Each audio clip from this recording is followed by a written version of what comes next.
Hey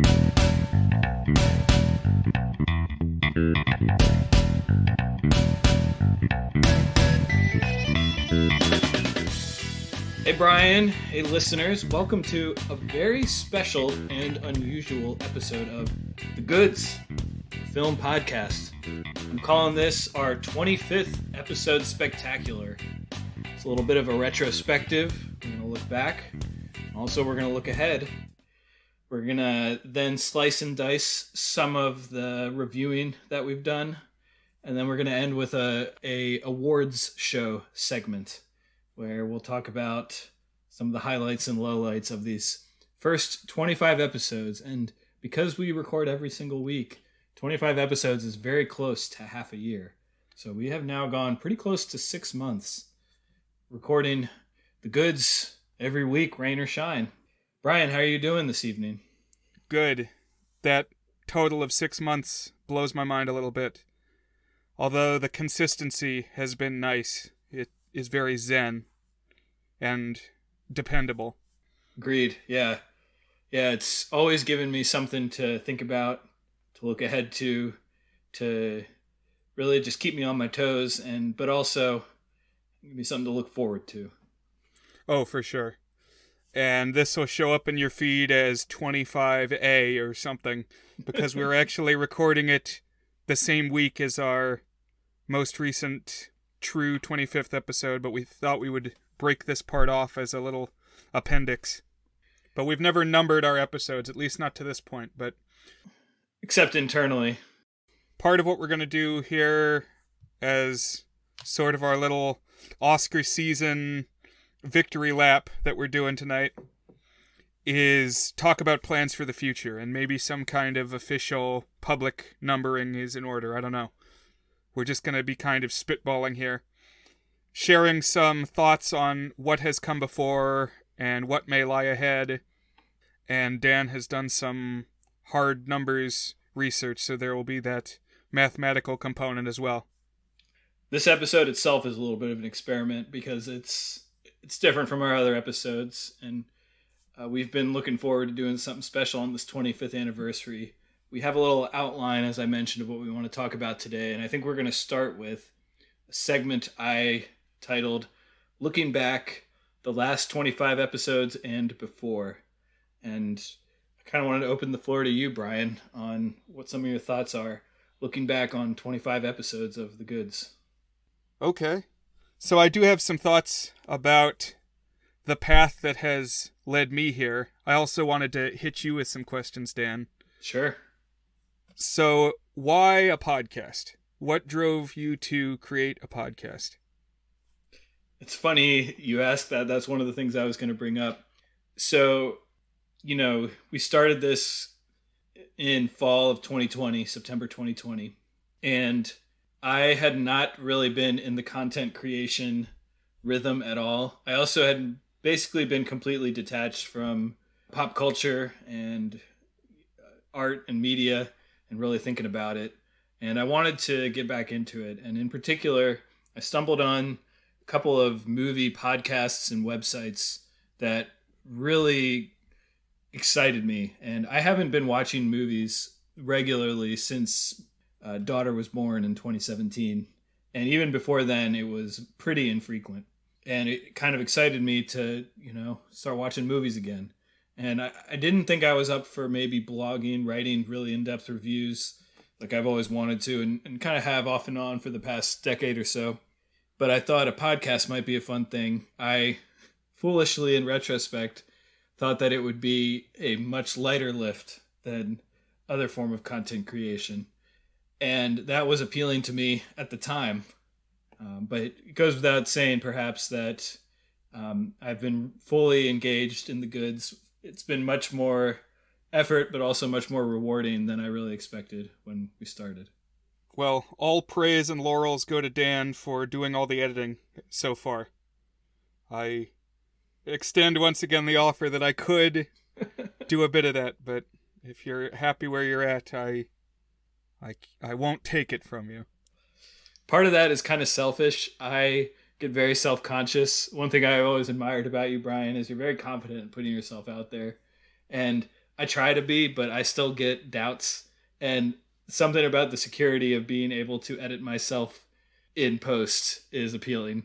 So some of it is just that I've done it and I've bared the load, but some of it has also been a selfish aspect of it too, a safety net. I can definitely understand that. Over at the public access station, a bunch of the producers will go live to tape. They'll just do it, and whatever ends up on the tape, they'll drop in the slot and turn into the station, and I can't comprehend that. It's like, why not use your full power? Why not give a polished product? I don't know. They just want to drop it off and be done with it. It's admirable, I suppose. Lazy, perhaps. I don't know if you're going to be doing one all the time. I can see the appeal of it. I've gotten a little looser with our editing in the past 10 or so episodes. And I can see if you're doing something like this, creating some sort of content for years on end every week, that you would get to that point in your head, I think. So for me, I've been into watching movies and thinking about movies and discussing movies for a really long time.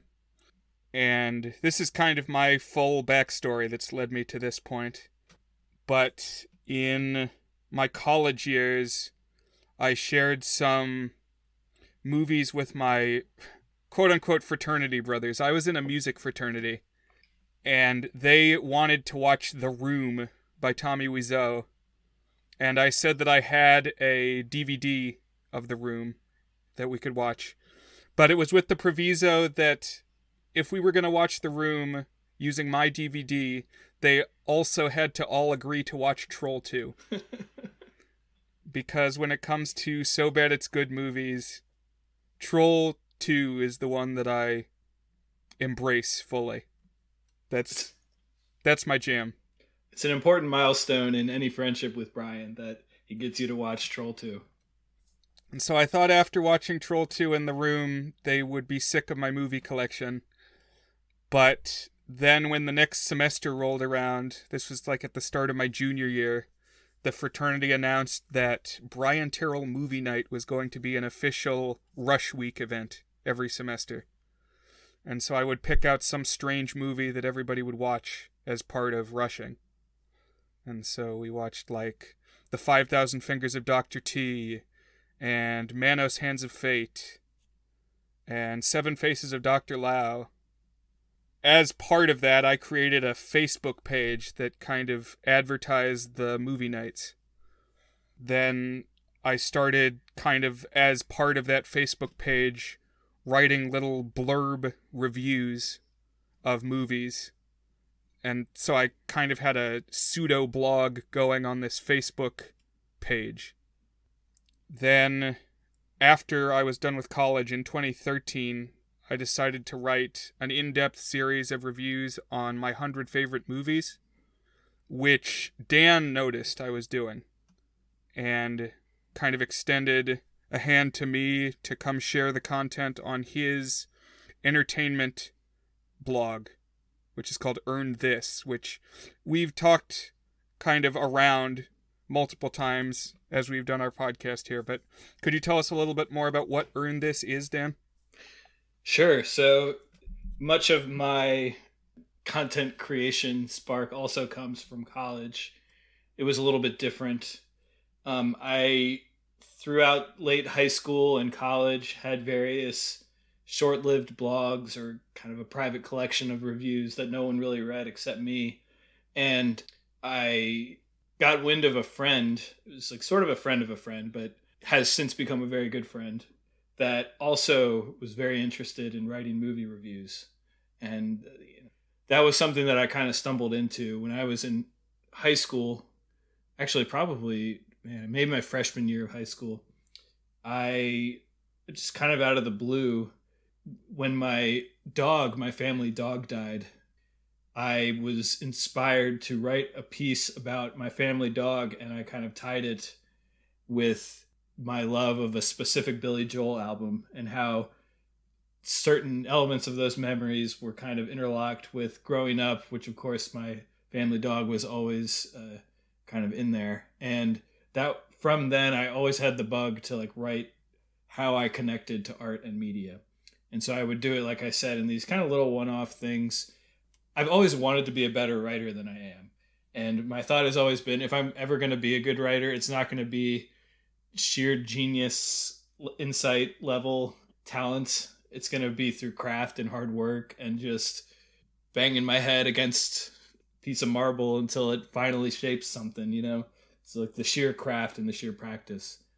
I did it again, various mediums through high school and college. And then my senior year of college, I really had the desire. I was inspired by a couple of features on the website, the AV Club, where there were these really impressive writers who wrote with consistency, really thoughtful pieces. And I just wanted to do that. I wanted to have something that I could look at and point at and be proud of, and said that I had done that. And so when I heard that there was another friend who was really into writing reviews, you know, a friend of a friend, I reached out to him and we got dinner, and I kind of pitched him the idea of us co-founding a website. I would be the webmaster, I would write, and he would contribute his movie reviews or whatever he wanted to write about. He was also big into music.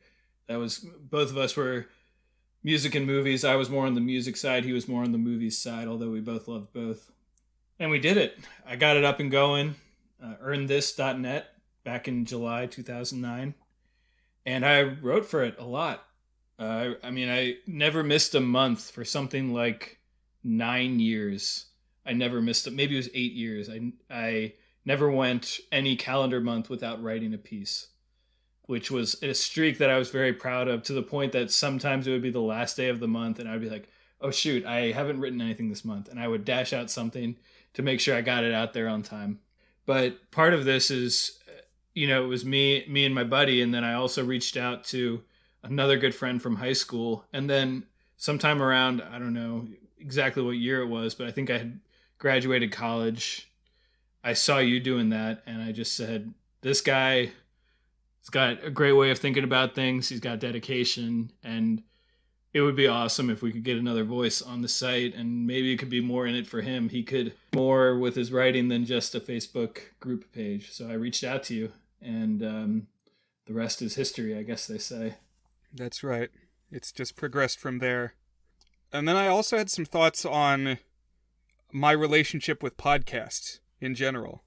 So we've talked a couple times about that the last few years I've been working in a science supply warehouse. And it's a small company. Most of our business is in the summertime. So for especially the last 2 years, and of course in 2020 this was the case, I'm the only person working there. And so sometimes I say it's like Quasimodo. Like occasionally my supervisor comes in and tells me to fear the outside world. But other than that, I'm just there ringing my bells. But I've taken in the last few years to listening to a whole lot of podcasts. It's a good way to pass the time while you're otherwise physically occupied. You can be mentally spending time consuming podcasts. And so I've gotten very into podcasts that tell a story. It could be true crime or history, that sort of thing is what I usually turn to. A few of my favorites, I recommend one called Criminal, which is kind of aping the style of Serial, but it's a different crime topic every episode, and they put it out much, much more frequently than Serial. So I recommend that one. Also, anything by Dan Carlin, who's a history podcaster. He's kind of like the Willy Wonka of podcasts in that everybody regards his stuff as very high quality, but he's like reclusive and it takes him forever to put anything out. It's like every 6 months something will pop up. What about you, Dan? What are some influences that you're drawing on or favorites of yours when it comes to podcasts? So one podcast you didn't mention there that I was sure was going to come up, and maybe you're leading to this, but we have a friend, and I think you're much closer with him than I am, named Teddy, who started a podcast, and as far as influences for me on this show, I kind of had a pretty unformed idea, and I really leaned on you on helping me figure out what this would look like. And I think it was a good collaboration in that regard. And I suspect that the influence of that podcast, Teddy's podcast called Buzzed on Movies, is very strong here, both directly and indirectly. Sorry if I'm stealing your thunder for something you were just about to say here. No, that's true. Good catch. I should have said that. Yes, so Dan is 2 years older than me. Teddy is 1 year older than me, so he's sandwiched in between us, and we all went to the same high school. Something I'll touch on in a moment is that I feel like all my friends are friends I made in high school. But Teddy has been a longtime collaborator as well on my public access TV show, and he's very funny.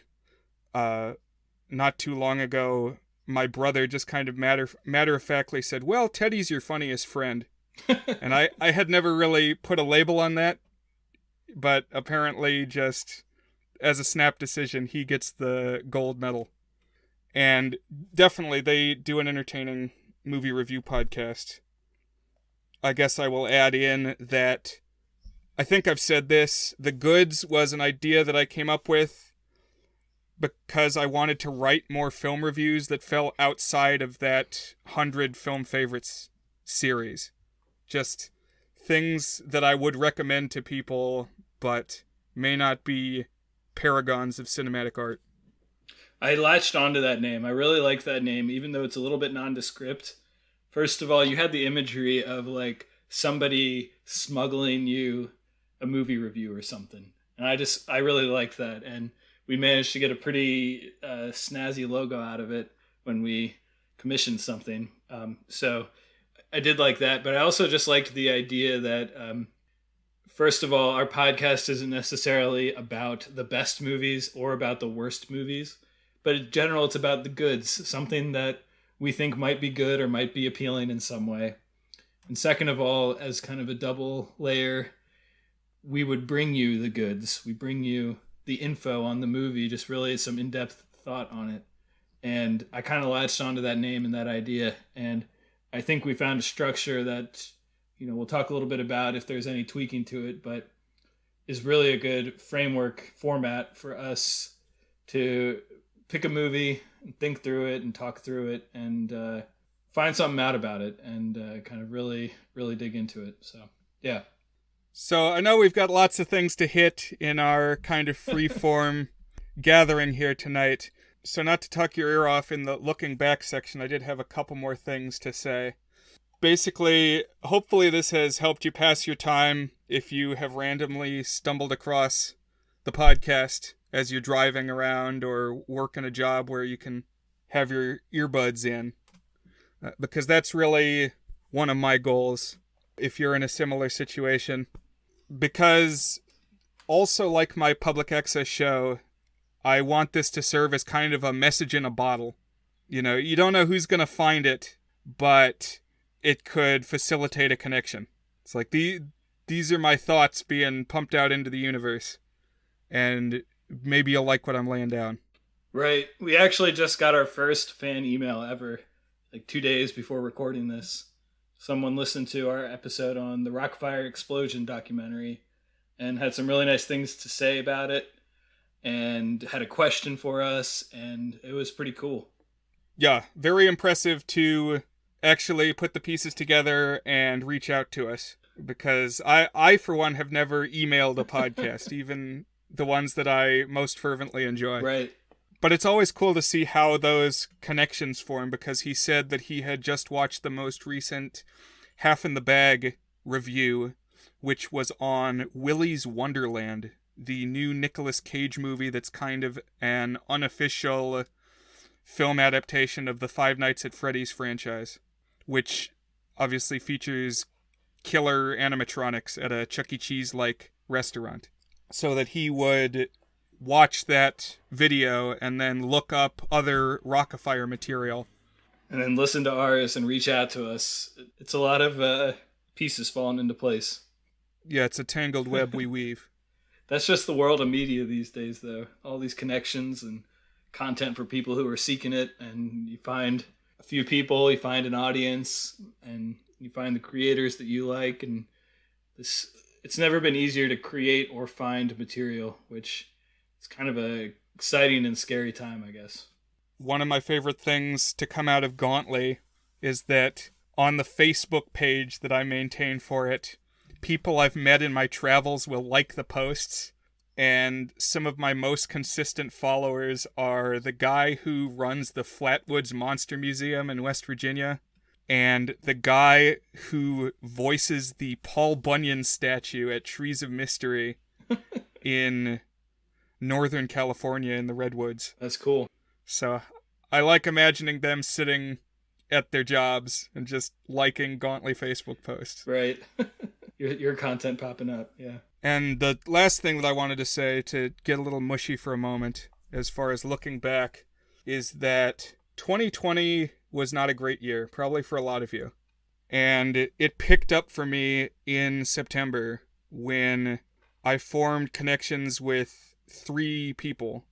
So 2 of them were artistic projects, and I was dating somebody for a while, which was cool.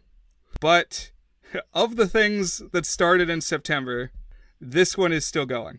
And so I have gotten a lot out of being able to hang out in this liminal space we've created in this weird time that the world is in.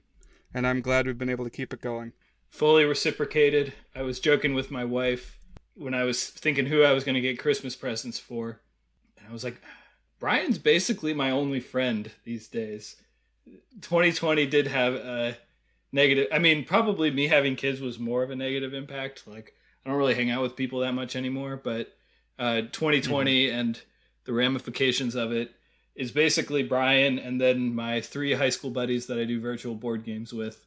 And everyone else is at a occasionally text, occasionally email level. So, yeah, I've been very grateful for it as well and have found a lot of value in the connection and the ritual of it. So thank you, Brian, for being a big part of my 2020 and the future. And so when it comes to the future, I kind of wanted to spend just a moment in the present to hit all of the Christmas ghosts, if you will. Sure. But I think it's going to affect our discussion of what comes next. So, having done 25 episodes, what have you thought about our process so far, especially the structure? Any structural thoughts of what's worked well, anything you might want to change, or just any observations in that vein? We've been pretty consistent with our structure, and part of that is because it works. I think what we have in its essence is a good way to kind of look at a film.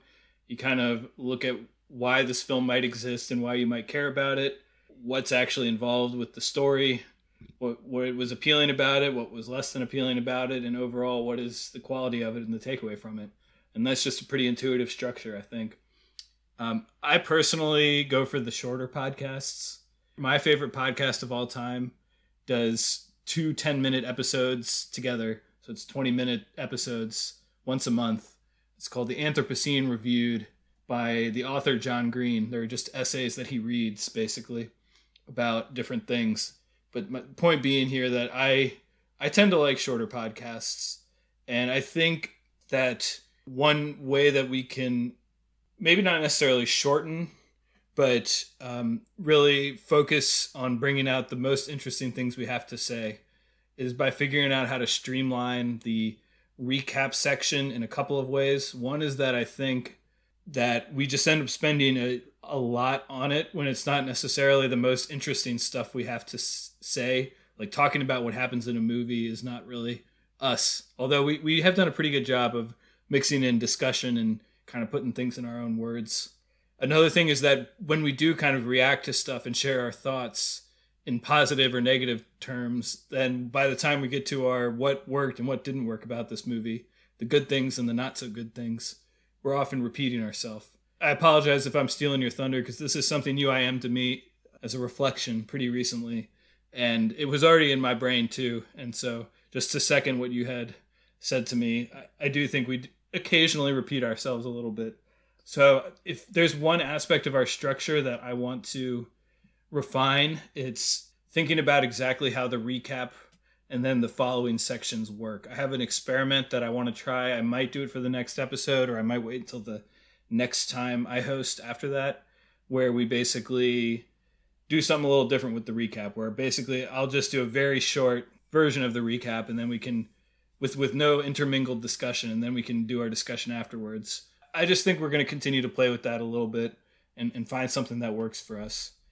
As for one thing that is that has grown on me that I wasn't sure I was going to like is our 8-point rating system has become the framework by which I think about evaluating movies. Our is it good scale. And it's really grown on me. And I'm not sure all the names of the ratings are perfect, but they're still how I would think about describing the quality of a movie. And especially when I just started calling our 8 out of 8 Tour Day Good our masterpiece rating, which I think it's a little easier to understand what a masterpiece is than calling it Tour Day Good. But I have really come around on our rating system as it is. So those are a couple of my thoughts.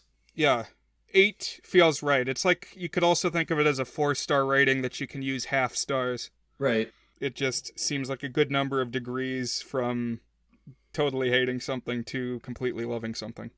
But on the other end of the podcast length spectrum, when Dan Carlin does emerge from the twilight and drop a podcast installment, it's like 5 hours long. And often there are multiple of them to tell one history story. Like, one of my favorites, I do prefer the ones that are more standalone, but he's got one that's like a standalone 6 hours on the history of nuclear weapons. Wow. So I enjoy podcasts that you can consume in chunks, multiple drives home and just pause, because that's one of the great things about the Apple Podcast app, and I'm sure a lot of others, is it'll save your progress, and so it knows exactly where you were. For whatever reason, I never got over the idea of a podcast is something you should listen to in one sitting. And so for me, 5 hours is daunting. But I suppose you're right. Just like an audiobook, I never listen to in one sitting. There's no reason I would have to listen to an audiobook in one burst. And of course, Buzzed on Movies goes about 90 minutes, so I'm just totally ripping off of Teddy once again. But I will say that in the future, I am open to structural experimentation, whether that be streamlining our usual approach, or I was also going to pitch maybe some alternate structures that we might do from time to time, like maybe a listicle type thing, whatever the audio equivalent of that is, like top 5 such and suches. A podcast that Dan sent to me in the planning stages here was called Alternate Ending. And this is a movie review podcast. They also will interview people. I guess they're pretty well established. I don't know that much about it. Yeah, we kind of circled around it, and I never got a moment to exactly bring these guys up. But Alternate Ending, for me, was probably the most direct inspiration in 2 ways. One was, so they're a team of 3. They're a married couple and then a graduate student, who the graduate student is a very prolific online movie reviewer in a semi-professional capacity. And his name is Tim Brayton. I've mentioned him a couple times on the podcast. He has 4,000 reviews posted on alternateending.com. And the podcast has been a major inspiration and time suck, but reading his reviews has been even more so. He's a phenomenal writer and one of the people who really got me excited about movies again in 2020 when I stumbled upon his website and liked a couple of his posts, his reviews, and then basically just started scrolling through his list of movies he'd reviewed, and even movies I hadn't heard of, I would just click on just to read it. I don't know if you've ever had a reviewer or a critic where it gets to the point you like them enough that you'll even read them writing about something that you don't even actually care about personally. And Tim Brayton got to me for that. But the podcast also inspired me because if Tim Brayton is like kind of a very academic film studies approach to film criticism, the other two, the married couple, are very much more casual in different ways. And just hearing them talk about movies made me think that they do it well and that I could do it, and maybe I could figure out how to do it well the way that they do it well. and I love their top 5 episodes. In fact, those are the only ones I listen to, really. Is they'll have some list, they'll have top 5 or whatever. Top 5 date movies, top 5. And I think they do once a month, they try to do one of these lists. The most recent one is top 5 love scenes. And I really love listening to the interesting. I mean, Tim's lists are always the best because he appears with them too. The kind of the most well researched and learned of the lists, but it's also fun to hear different perspectives. And I think the fact that they have a woman who is not by any stretch someone who loving movies is one of her personal characteristics. She's very much a casual movie fan, but she's very articulate and funny. Adds a lot of flavor to it. And if there's anything that I can't change and I am somewhat grateful for, but perhaps is less interesting to the listeners, is that Brian and I tend to think pretty similarly. There's a few movies we've thought pretty differently about, but we have a streak of like 6 or 7 movies or something where we've been giving them the same rating out of 8. So I don't know, but anyways, yeah, that was a tangent on alternate ending. Was definitely a very direct inspiration for The Goods for me. Yeah, so these 3 people fall at very different points on the spectrum of how into film they are, how much of film nerds they are. I don't know, you know, it's a well-adapted couple and a crotchety film geek. I don't know, I imagine like, so in a little while we're going to be, this is a minor spoiler, but we're going to be talking about running gags in the podcast, things that come up a lot. And one thing is I think about A Christmas Carol a whole lot and bring it in even when it's not Christmas. But this grouping of people makes me think of like when Scrooge goes to his nephew's party. Like if Scrooge and his nephew and the nephew's wife decided to record a movie podcast. That's the vibe I get. Yeah, that's a good one. And they're also at about an hour and a half per episode. But I will say the method to my madness of bringing this up is I have only skimmed the surface of that podcast, but the ones I have most enjoyed have been the top 5s, like you mentioned. And I think we could make some hay there if we just threw out a topic maybe at the end of one week and then prepared some notes for the episode the following week, as if we ever wanted some spice. One thing for me is that I'm kind of re-engaging with movies after better part of a half decade off, and if we choose a top 5 list, I want it to be something that I would feel really confident that I can give you a good ranking on.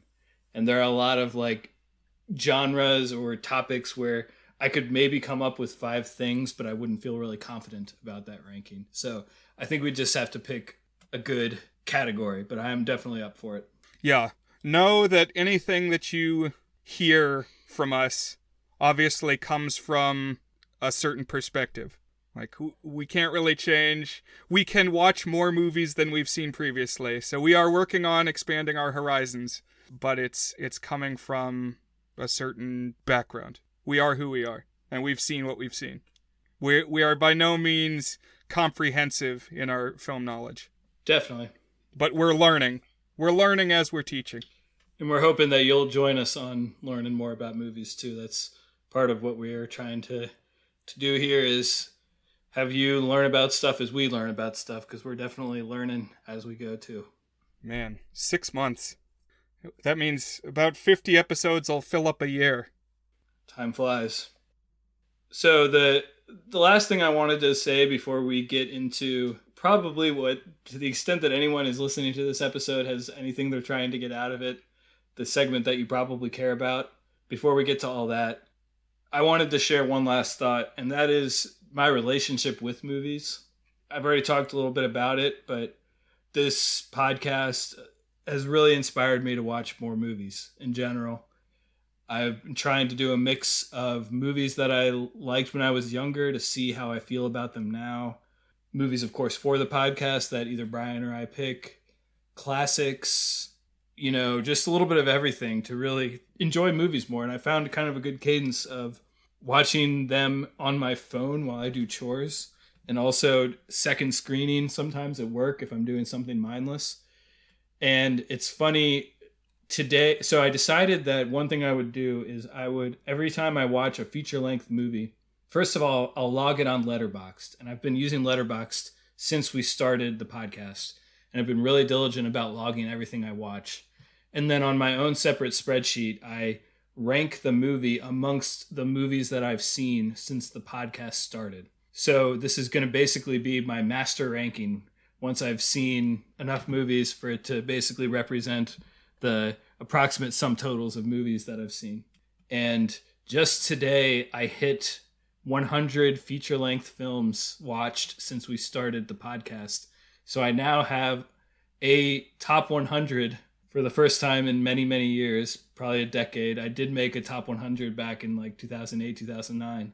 But I now have a top 100, and that top 100 does unfortunately include Robert 2015 at number 100. So I think the next time I watch a movie, it will no longer be in the top 100. Not to go too far off into the weeds, but Letterboxd and similar sites. I mean, there's one for video games that I think is called Backlog or something. I mean, that's the concept for all of these sites, is list the things that you have consumed. And for some reason, that's an idea that just makes my skin crawl. I don't want a list of the things that I've consumed. Not just because, all that data is just going to big tech, but I just don't find it appealing. To me, that's like listing everything you have for lunch every day of your life. And I don't really want to think about that much. I don't want to think that it could be boiled down. Or really, I don't want to see a list of the hours I've spent watching Netflix. There is something depressing in that, yeah. So 100 movies times, say, an average of an hour and a half. It's probably actually higher than that. That's at least 150 hours in the past year I've spent watching movies. And I can say for certainty it's actually longer than that, because a couple of these are kind of long. So, yeah, it can be depressing. It goes both ways. It's kind of cool for me to really think about and try to... My memory is... I don't have the best memory. It's been... Perhaps this will be on your list of running gags, but I mess up names and I will start a sentence and then forget what I was going to say, or start thinking about the next sentence and say the wrong thing. I'm very absent-minded sometimes, and having it all in front of me is actually pretty appealing, although I can certainly accept that that is not the same for you. The thing I like to document comprehensively is things that I create. So we have gotten pretty in-depth with our notes about this podcast, for instance. And the reason I do that is mostly so I don't repeat myself. Especially with my public domain TV show. Like, I never want to use the same film clip twice. Sure. So I've got a whole bunch of notes going into that. But I don't have any plans of joining, say, Untapped to list the beers I drink. Fair enough, yeah. On that note, Brian, do you want to move to our next section? We talked about looking back the last 25 episodes and before. We talked about looking ahead the next 25 episodes, because I think we will probably try to do this every 25 episodes. We'll see how we're feeling another half year from now. The next 25 episodes and beyond. I have completed my some thoughts of those two sections. Are you ready to move to the goods by the numbers, or did you have anything else you wanted? I'll just say that I wrote out a document at one point of movies that I want to potentially use as episode assignments, and it's already gotten very long, so I think we've got sufficient fuel for this fire to keep going for the foreseeable future. Mine is over 50 movies long, and it was starting to grow longer because I was trying to think about what seasonal or holiday picks would be for various holidays, and that got my juices flowing as well, thinking about different things we could do for different holidays. So I agree, lots of fertile ground to cover in the future. But what have you got special planned for us here as part of our late February awards season, one might say? It's a good point, touching in on Oscars territory. I wanted to do a section called The Goods by the Numbers, and I'm hoping that we will revisit these numbers because hard numbers are an interesting, very easy to compare over time thing. And I thought laying these out here for comparison in the future might be compelling down the line. But it's a couple of specific, I don't know, I did a little research on what we've watched and what we've done so far, and I thought I would share those with you, Brian, and listeners. Total, the Goods of Film podcast has covered 37 selections. That's 37 total things. These would be movies, TV specials, TV seasons on this or on other podcasts where we have appeared as a podcast team. 36 of those things have been on our podcast specifically. We did one guest appearance on Buzzed on Movies. And of those 37, 33 have been movies, feature-length movies. 2 have been non-feature-length TV specials. I think a couple of our feature-length movies were initially aired on TV, but are today essentially indistinguishable from other streaming movies. The TV specials I consider shorter than feature-length. We have 2 of those. And we also have 2 TV seasons or miniseries. So that adds up to 37 total. I'm going to use the word movies as a proxy for all things movies, TV specials, and TV seasons and miniseries. For the rest of this episode, if I say movie, I really mean anything that has been a selection on our podcast. The oldest movies we've watched, coming in at number 3, is A Bucket of Blood from 1959. Coming in at number 2 is DOA from 1949. And the single oldest movie we've watched is It Happened on Fifth Avenue from 1947. Now, what that tells me is we need to go older. We got to throw some silence in the mix. We got to get to the point where we're reviewing, like, the Muybridge horse photographs and some Lumiere shorts from 1895. I have been, as a side thread for my re-engagement with cinema as an art form, spurred on by this podcast, I have very slowly been going through this book called 1001 Movies to See Before You Die. And it's a really good and comprehensive list of movies, really rooted in kind of the classics and the evolution of the art form. And so I've watched some of those older movies.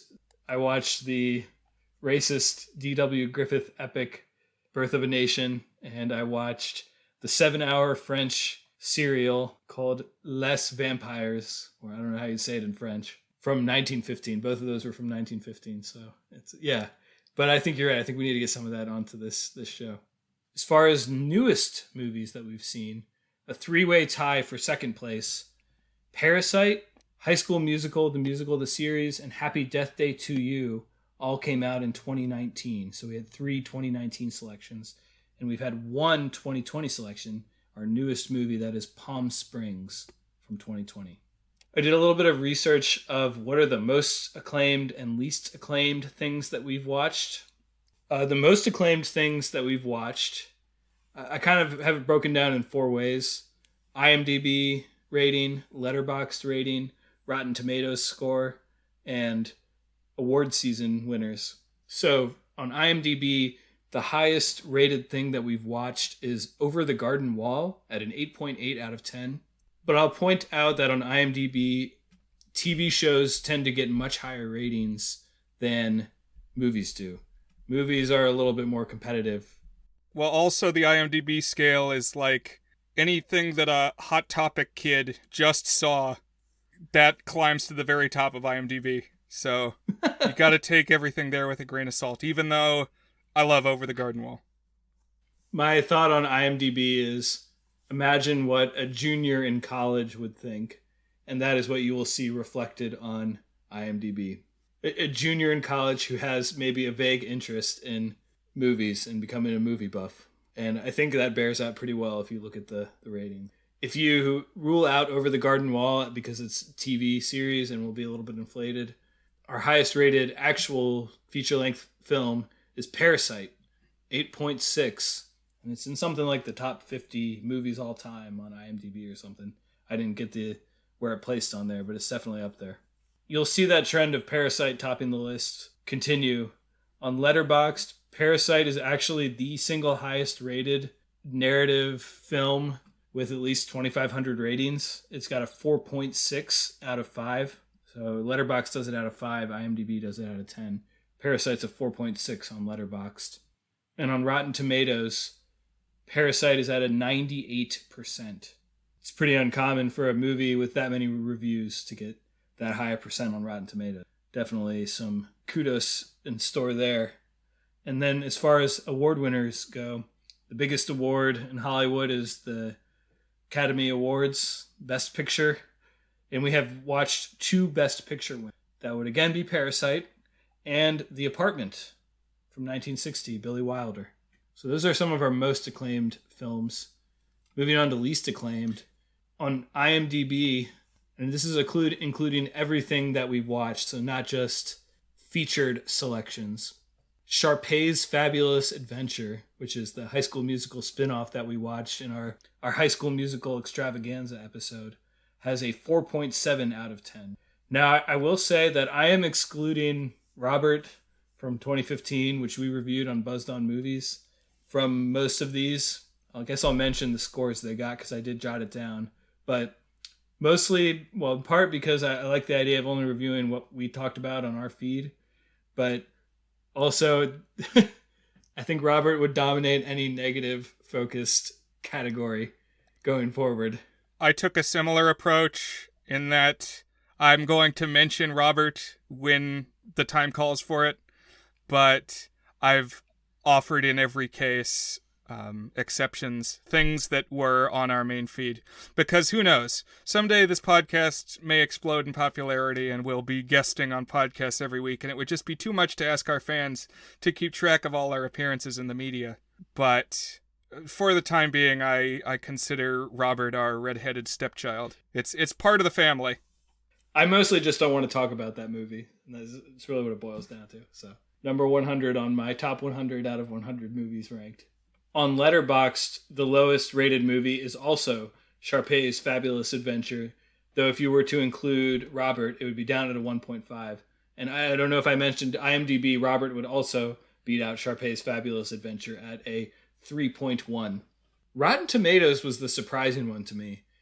I think I looked up every single movie that we've watched, and not a single one got below 50%. And that, when we get to talking about some of our least favorite things, it's going to be a repeated theme.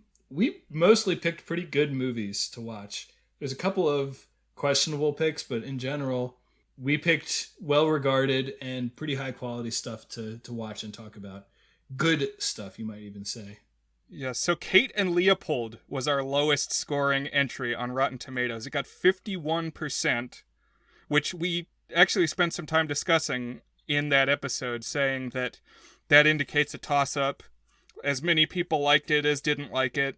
But Sharpay's Fabulous Adventure got 60%. 9 whole points above Kate and Leopold. Which does not really gel with our experience. Yeah, we both liked Kate and Leopold more than Sharpay's Fabulous Adventure, as well as at least a couple others that we watched. But I would say that I think expectations goes into that. Like, The Last Day of Summer has something like a 65 or 66%, but I don't think too many people would be arguing that that is on the same grading scale as Kate and Leopold, which was like a high-budget romantic comedy released to theaters, you know? I talked a little bit about that in our most recent episode. Rotten Tomatoes has the downside of, or perhaps upside, depending on your perspective, of being framed by what the reviewers' expectations were going into and kind of what they were looking for from that film. But yeah, interesting that 51% Kate and Leopold was our lowest. Worth noting that Robert 2015 does not have a Rotten Tomatoes entry. You need to have a sufficient number of ratings to get an actual percent. And there were a handful of movies we watched that did not have a percent. It Happened on Fifth Avenue also did not have a percent. There might have been 1 or 2 others that didn't, but the Robert was not scored on Rotten Tomatoes. So we talked about Best Picture winners. The mirror image of that would be the Razzies, which is Hollywood's somewhat satirical kind of worst of the year award show. And I didn't go too exhaustive, but I could not find any of our movies being nominated for Razzies, which I think goes back to the fact that we picked pretty good movies overall. Moving on to the longest and shortest movies we watched. I decided to group by episode, by content runtime for an episode, rather than what is the longest individual thing, because then you start to have weird provisos on stuff that counts and doesn't count. So I just grouped it by episode. And no surprise, the longest content episode was our High School Musical extravaganza that was centered around High School Musical, the series. Came in at 718 minutes. Would not be shocked if this is broken. I think we have something up our sleeves that Brian has brought up in multiple episodes that we will see probably by the end of this year. What do you think, Brian? Yeah, I've got some plans for the summertime, but I'll give you fair warning. And the shortest is It's the Great Pumpkin, Charlie Brown, a 25-minute special. That was our shortest content for an episode. My next couple by-the-numbers bits are about our podcast specifically. So, our ratings. Summary by reviewer. So, what have Brian and I given scores as? I summed it up. Brian has given an average rating of a 5.38 out of 8. And I have given barely higher than that, a 5.43 out of 8. Both of those would constitute as a high good on the is it good scale. So we have been remarkably in the 5 to 6 range and very kind of tightly coupled with our scores, Brian. Yeah, not too much disparity between us in a given episode. The highest rated movie that we've watched on our is it good scale, we've had exactly 116, and this would be 2 8 out of 8s. Our masterpiece rating toward a good from both of us, and that would be Groundhog Day. We gave that a 16. Our lowest rated, again excluding Robert, which we both gave a 1 out of 8. We gave Sharpay's Fabulous Adventure and The Last Day of Summer. Each of us gave it a 3 out of 8, which came to 6 total out of a possible 16 points between the two of us. Across 37 things that we reviewed, we have matched 20 times, including our appearance on Buzzed On Movies. Pretty remarkable, more than half of things we've watched, we have had the exact same rating on. But we have had a few times that we've differed, and our biggest disparity was on our third episode, pretty early on, Everybody Wants Some. We had a disparity of 4. I gave it a 7, an exceptionally good, and Brian gave it a 3, a not good. Yeah, we'll see the next time we review a Linklater movie if our thoughts converge at all. I would say it probably depends on which Linklater movie, but yeah, runs the gamut a little bit. As far as a couple other numbers for our podcast, number of guests, we've had 4 total guests across 3 episodes. On the House episode, we had Teddy and Matt from Buzzed On Movies. In the episode where we discussed the apartment, our friend Nate appeared. And on the episode where we talked about the Rockfire Explosion documentary, Brian's brother Andrew appeared to celebrate Brian's birthday. And we've guest appeared, as mentioned, one time on Buzzed On Movies, where we, of course, discussed Robert. So definitely check that out for full context on this special that we're doing here. You're a completionist, yeah. Yeah, that was the fulfillment of my podcast dream, so we're there. We reached the big time. Another thing I have here is number of listeners. So I created our feeds for Spotify and Apple Podcasts, etc. Podbean is kind of the source of all of that. Sometime around our 4th or 5th episode.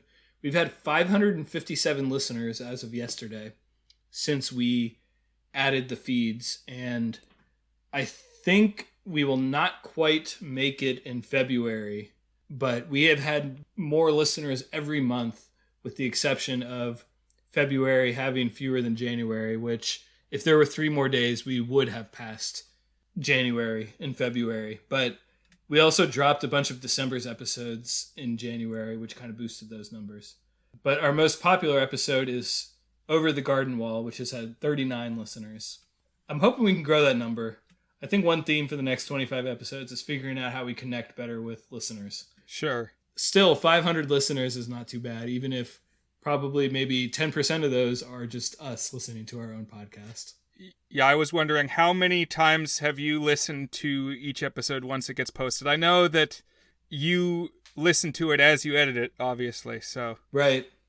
I don't know. Well, I try to listen to every episode once as I edit and once afterwards. Because when I edit, it's not really a continuous flow.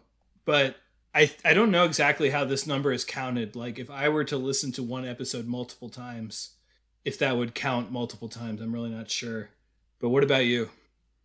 I would say I've listened to most of our episodes twice on the podcast app. And I'm using the Apple app. I don't know if that affects anything, but I would say twice each. And the Over the Garden Wall, 39 listeners. It's not far from our most recent. It's not just us. That's the point. Yeah. Yeah. Well, that wraps up the goods by the numbers for episodes 1 through 25. Any thoughts before we jump into the reason that we're all here today, our awards season section, own podcast awards show? I just wanted to say that we do have a big spreadsheet of all our movies that we watched and all our ratings. And I don't know, it feels significant. It's like a monument that the names... anytime there's a big list of things, I think of the Vietnam War Memorial. This is a positive version of that, but it's like, wow, just the impact of seeing all those movies listed. Our podcast has frequently been compared to the Vietnam Memorial. Yeah. It was my personal Vietnam, in the words of President Trump.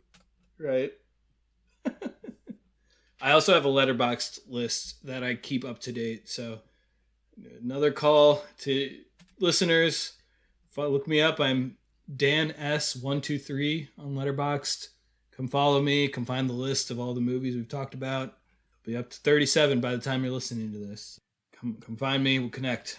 Yeah, I won't be joining, but I will say I've tried to capture your spirit, Dan, in the last few weeks of watching other movies that I can bring into the discussion beyond what's been assigned. Just like how do other things I'm watching echo and contrast with the assignment?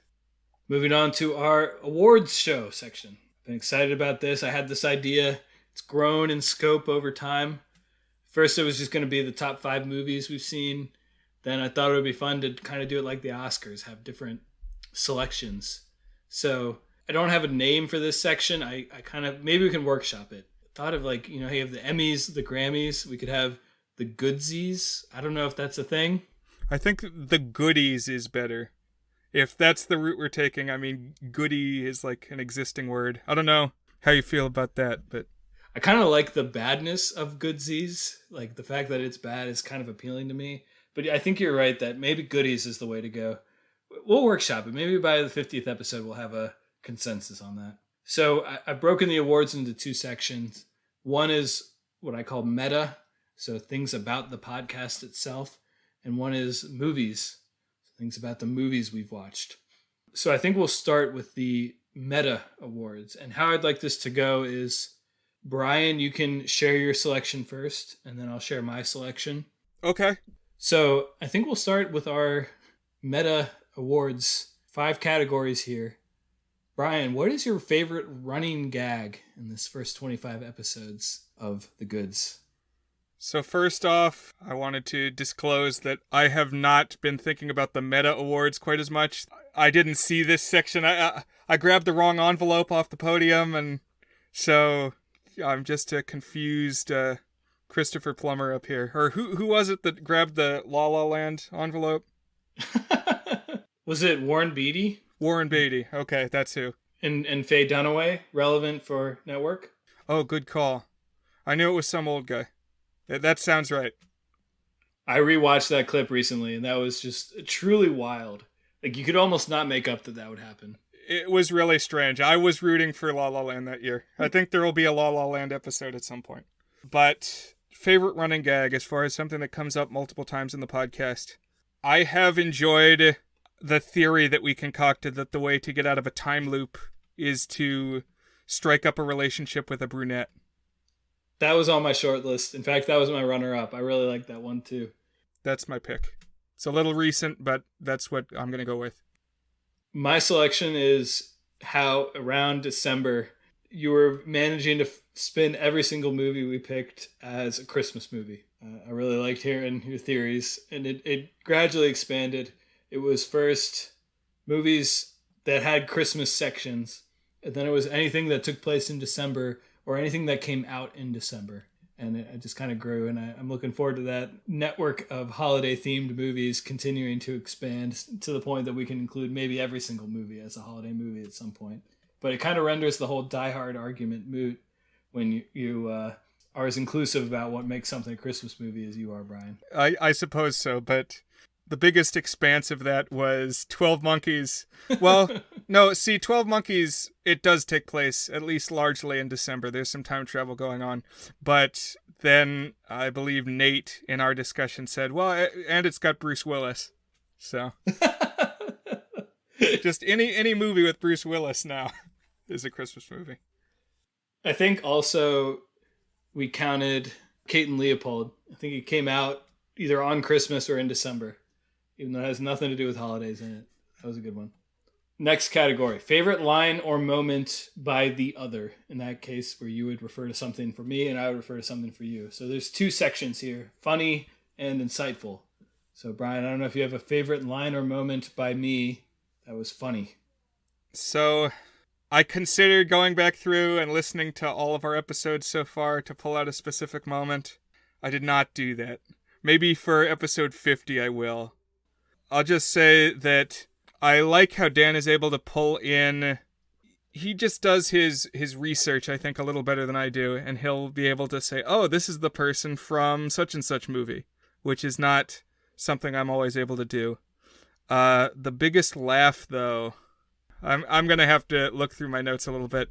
Cycle back to me. No worries. What is your pick? I will come up with something, but what is your pick?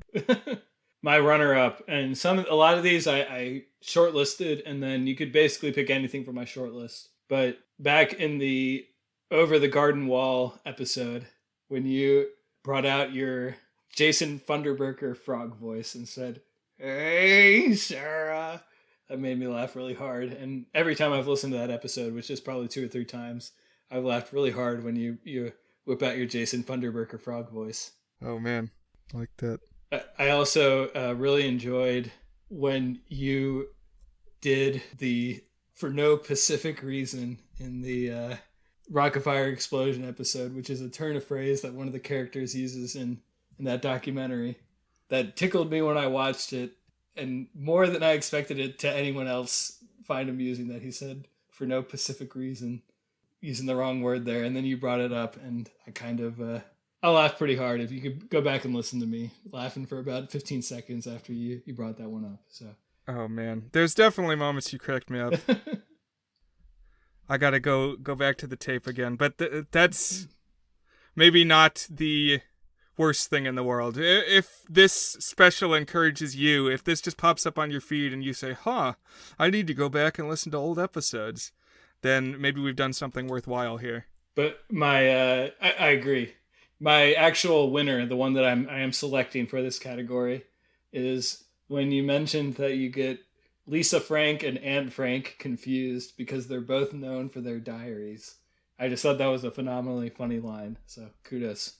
So, just because I don't want to shortchange you entirely, this wasn't a thing that you said, it was more a thing that you brought up, but the podcast where they watch the same terrible movie every week for a year, that really struck me. That is very funny to me, yes. I'm glad. Not that I will pick my own funniest, but one that I listened back to and you laughed pretty hard on was when we reviewed It Happened on Fifth Avenue. I narrated an Amazon review and said at the end that I thought it was very likely that the reviewer was probably a racist. And you laughed pretty hard at that one. So. That's a good pick. I think I'll go with that. Thank you for researching and coming up with an answer that I could give. Well, it helps that I'm not that funny, and so the few times that I managed to get you to laugh stuck in my memory. So, pivoting to similar category but insightful. Favorite line or moment by the other that was insightful. Any picks on that? So I'll say that across the board you're pretty insightful. And if I don't have anything to say, sometimes I can just be quiet and the insights will flow. That's generous to say. I'm going to look at our list of movies that we've watched, and I think I'll be able to come up with something. A time that you've shared significant insight. something I'm consistently impressed by is like when I will sell something short or just not think very highly of something. Often you'll have a compelling argument to turn me around, and that is one of the reasons why our ratings so often align. I wonder if we like did a blind like Survivor tribal council vote where we just hold up our ratings to the screen, if it would come out the same as often. Or did it before we recorded the podcast or something. Yeah, if we podcast blindfolded or something. I try to never change my rating. As we discussed, there have been 1 or 2 times I've broken from that, and 1 or 2 times when I've been really close from breaking from that, but then decided to stick with my initial guns. I'll share mine that I came up with. I had 2 picks. One was your thoughts on A Christmas Carol as being a really meaningful story to you. Really raised my opinion and appreciation of A Christmas Carol. Just how cinematic it is and how compelling the human story is of Scrooge and his moral revelation over the course of that story. I really appreciated. That was my runner-up. My winner was in the Pee-wee Christmas special episode. You talked a lot about how Pee-wee was an inspiration for you for Count Gauntlet, how you really admired the team of artists, the sheer quantity of collaborative artistry in it. And it really made me both appreciate that series and its star a lot more, and just kind of the creative talent behind it. But in general, made me a little more cognizant of when I'm watching something, of thinking about the collaboration of widespread talent that goes into making things. I really enjoyed that. Okay, I do have 2 specific moments of you being insightful that were meaningful to me. One is during the recent Time Loop month, when you were talking about what you would want out of a day that is looping. You said that you wanted one where you didn't interact with the people close to you. And I had never thought about that. And some of the reasoning behind that was you said you didn't want to generate a bunch of memories that you would have, but they wouldn't. That was a head scratcher for me. I think that's true, and not something I had considered previously. Then the other bit of insight. Early on, it looked like we might end up differing in opinions more frequently than later episodes have come to suggest. But when we watched The Founder, he kind of showed me that it was bad. And where I'm at now in my opinions on that film are that I still like it, but I realize more and more that that's not very defensible. I feel bad now. It's like I have come to terms. My rating of Everybody Wants Some is not going to go up any, but there's a good chance that my rating for The Founder will go down. So kudos to you for that. I'm honored. Well, am I honored? I don't know. I don't like ruining things for people. I like the positivity of the goods, but I'm glad to have connected with you with something I said. Next category, favorite episode note by the other. And when I say episode note, I mean this is a little bit of info behind the scenes for listeners. Before each episode, we generate pretty detailed notes. So whoever's the host is responsible for creating the notes, writing out the recap, writing out the good things and not so good things. And the quote-unquote guest, who's the one of us who's not hosting the episode, has a little bit less responsibility. But the output of that is we have pretty good and pretty detailed episode notes for every episode we've recorded. And I've actually clicked through them a few times. I enjoy looking through them. And we sometimes mention either on air or off air when we appreciate something that someone wrote in the episode notes. And so I was wondering if you had any favorite episode notes from these first 25 episodes. Oh, man. So I feel less bad about not having an answer for this just because the the listeners have no way to evaluate our judgment call here. They can't go check the book. You know, when you watch the Oscars, you can think about what the Academy said, and then you can go and watch the movie and you form an opinion on that. But these roadmaps that we make are not accessible to the public, at least not yet. So you listening at home, if you're not one of us listening back, are not going to be able to second guess this call that we're making here. That said, I gotta go back through them and check. I apologize again for not being better prepared for the meta section. I promise in our next section of awards, I do have some ready to go. I'll toss out one time I remember you called out something that I wrote, and it was early on. It was when we talked about Everybody Wants Some. I had a note to remind me to bring something up, and I just wrote the word asses, and you brought that up on air. Thank you again for being ready with something for me to say, so I appreciate that. And I appreciate a good ass. Go back and listen to the Everybody Wants Some episode. Although I will say that was probably our nadir in audio quality. We've only gotten better since then. But yeah, we had a couple technical issues with that one, but I'm glad that you were able to salvage it. I was scrolling through the various 25 episodes worth of episode notes, and we typically use very generic formatting. But in the Kate and Leopold episode, I was scrolling through, and it was all like just default, whatever font Google uses. And then in bold, elevator questions you had in bold during the middle, right in the middle of the recap for the Kate and Leopold episode. And I liked how it was in bold when that's really not a mechanism we use for any of our episode notes. It made me laugh pretty hard when I saw it. So, elevator questions. It's important. Last and perhaps flagship category in the meta section, favorite episode. Brian, did you have a favorite episode that we've done so far? Yeah. And this one, I think you can select one or just toss out a couple of favorites. So I wanted to kind of muse for just a moment on what we think makes a successful episode. And looking back, what stands out as one where we were really in the groove. And I guess we can each say what about our favorite episodes really seemed like we were riding high. So the ones that I've found I have enjoyed the most listening back are ones where we kind of stretched the format just a little bit and got a little creative with it. So one of my favorites, and I'm glad to hear that it gets the most listens, is Over the Garden Wall. I thought a mini-series worked well as a topic of discussion.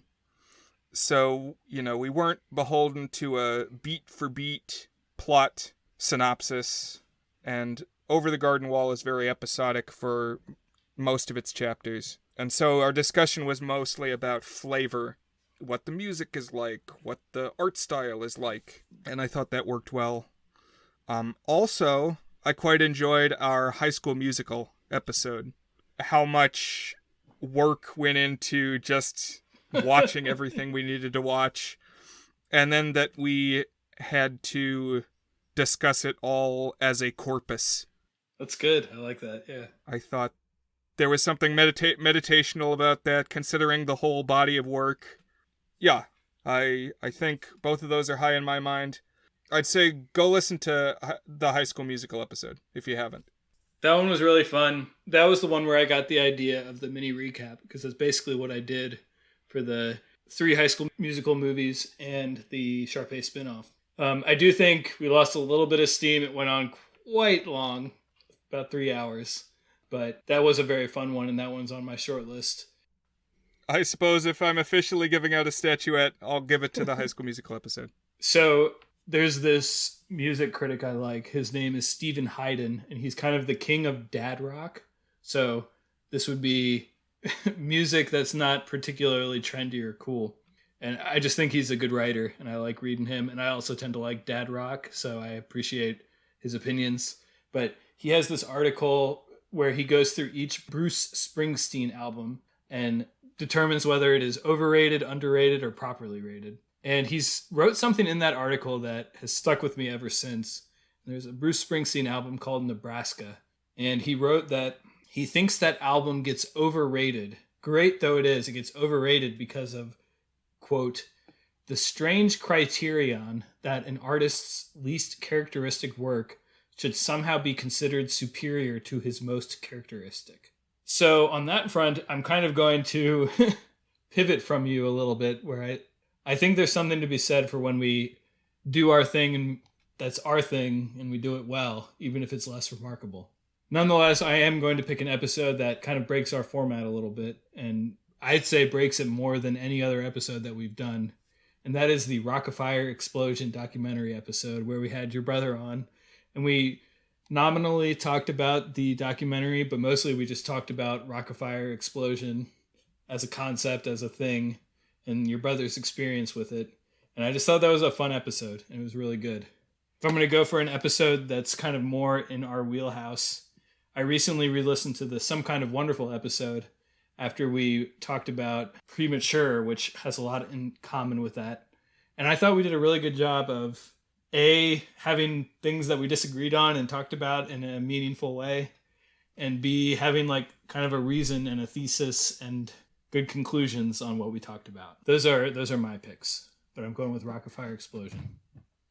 Okay, new favorite Dan insight. That thing he just said about the thing that is characteristic of the artist. That's what you should be thinking about, and you know, it's characteristic of the artist for a reason. That's wise. I appreciate that. But I will say, Brian, I don't think there's been any bad episodes we've done. I'm proud of the work we've done. And as we transition away from our Meta Awards, just want to thank you once more for joining me on somehow 25 episodes of The Goods.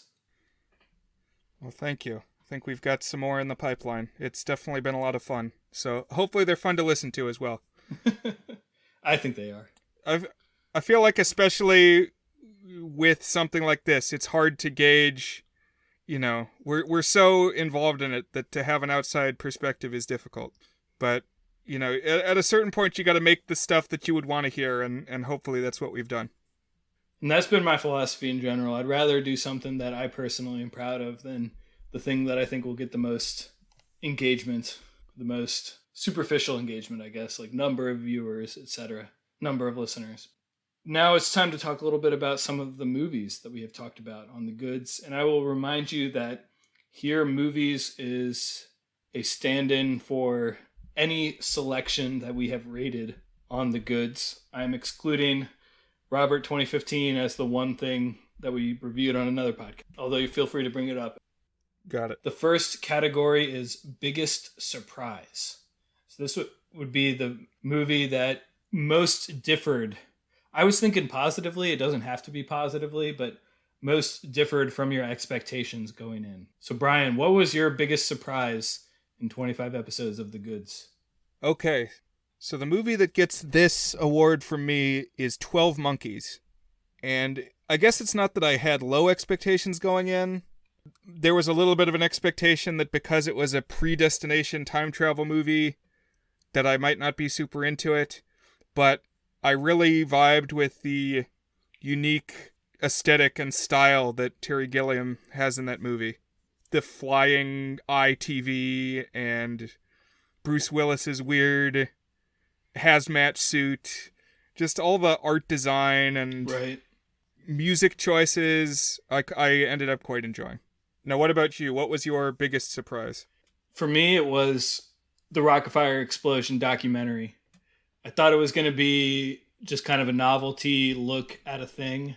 I did not expect a very compelling consideration, contemplation, meditation on the nature of growing up and leaving behind childhood fancies, and also what is the purpose of physical things that serve no real purpose in life other than to entertain and bring joy. Are those things just going to end up in the dump? Is there value in maintaining things like that? And what I expected to be kind of just a dumb, maybe not dumb, but not very challenging view ended up really resonating with me, giving me a lot to think about. And so that was my biggest surprise. Well, I'm glad to hear that one spoke to you. I maintain that it was a good birthday selection. I'm excited to see what you come up with in June. We'll see. I have a couple ideas. Next category, best scene. So Brian, did you have a best scene from the 25 episodes we've done so far? Yeah, so for a couple of these categories, I've got like a few honorable mentions that I wanted to shout out. First, I wanted to shout out like every scene in House. That one, as a movie, I did not rate as highly as Dan or either of our two guests, the hosts from Buzzed on Movies, because it was just so out there. Like, I couldn't in good conscience go up to somebody I didn't really know and say, hey, watch this, because it is just completely bonkers. But there are plenty of scenes in the movie that I think are just so artistically striking they demand to be acknowledged. Some other really good scenes. The scene in Return of the Living Dead when they're fighting the first zombie that comes out of the freezer, and just everybody is screaming, and they pin it to the floor with the pickaxe and it's still writhing around, and they just don't know what to do. I really quite like that scene. But I think the one that gets the award for me is in Parasite when the Parks come home and the Kims have to sneak out of the house without being seen. The way that's shot and edited and is so tense and is done almost wordlessly is really masterful. Well, Brian, we're going to match up on a category here because that is what I picked. It's kind of hard to break it down into a scene because it goes on for like 20 minutes. So I kind of feel cheating. But from the appearance of the old housekeeper and the arrival of the Parks through the escape of the Kims, that segment, just utter masterpiece, blew my mind. Everything you just said, I'm completely with you. That is my pick as well. A couple of runners up, two of which I thought might be on your list, but probably would have been, if you had gone a few deeper, might have been on your list. One is from The Founder, the bit where they have a quick montage on the creation of McDonald's. And it's easily the most compelling moment of that film, where they kind of show how McDonald's was founded. And there's this bit where they have to figure out how to get it to work super smoothly and efficiently. And it's just it could have been its own little mini documentary or mini film. It was like 10 or 15 minutes or whatever, however long it was. That was really good. The other one I wanted to call out is the Auntie Whispers episode from Over the Garden Wall, which has Tim Curry playing this really creepy animated mom, or I guess auntie, of this other girl. And to me, that was just the pinnacle of that show and the vibe of it. I think our discussion of that episode is a really strong point of our podcast. I've enjoyed listening back. And my last runner-up was Groundhog Day has a lot of great moments, but the one that like basically brought me to tears this time around and really resonated with me is when he tried to help a homeless man survive the day and just could not manage to get him to survive. And it kind of brought back this awe of death and life and the precariousness of it that had been kind of lost during the suicide portion of his time looping. It was another very resonant one for me. Moving on to best line or quote from a film. So Brian, I don't know if you managed to look at our list and come up with a favorite line or quote from our 25 episodes so far. So this was pretty challenging because you need to have really good recall to pull a specific line. We've been watching a lot of movies. Agreed. So I was also struggling with thinking about, you know, if you pull anything from A Christmas Carol that's a good line, chances are it's a Charles Dickens line. And does that really come from a movie or is that from an old book? I was thinking about the persistence speech that Roy... I called him Roy. He's Ray Kroc. That Ray Kroc keeps repeating in The Founder. I kind of like that, but I mean, it's possible that was a real record they ripped that from. I think what I'm going to go with, and I may have something better researched for episode 50, but I like in Groundhog Day when he's with the two guys at the bar. He says, "What would you do if you were stuck in one place and every day was exactly the same and nothing that you did mattered?" And the guy says, "That's pretty much it for me." Like, just that being a relatable sentiment, even for somebody not trapped in a time loop. It's a good moment. I agree. Now, where do you fall on this category? So I had a couple of nominees. I'll say I knew my winner had to be from Network because that's the movie with the great rants. That was going to be, my winner was going to come from there. And you'll see I went the predictable route. I went with the entire I'm not going to take this anymore rant. I think that movie has been typecast, or maybe not typecast, but somewhat misrepresented in its cultural footprint for that line as almost a hammy thing. But in context, it's this really evocative and long, I don't know a better word than rant about the decline of society. It opens with, I don't have to tell you things are bad. Everybody knows things are bad. It's a depression. Everybody's out of work or scared of losing their job. The dollar buys a nickel's worth. Banks are going bust. Shopkeepers keep a gun under the counter. And it goes on and on like that for in the realm of minutes, let's say. And it ends with him imploring everyone to open their windows and shout, I'm mad as hell and I'm not going to take this anymore. And it's just a really riveting monologue. I really loved it. And it stuck with me. So that's my pick. Network does have some fantastic writing throughout, for sure. My runners-up are There's So Much Room for Activities from Step Brothers with John C. Reilly doing a little dance in the background. In The Apartment, I really liked the recurring use of structure where Jack Lemmon's character would say, kind of Yoda style, something happens, something wise. And the one that gets kind of brought out as like this repeated bit when Shirley MacLaine realizes that she wants to be with Bud, Jack Lemmon's character, that's the way it crumbles cookie-wise, which I used as the episode title for that episode.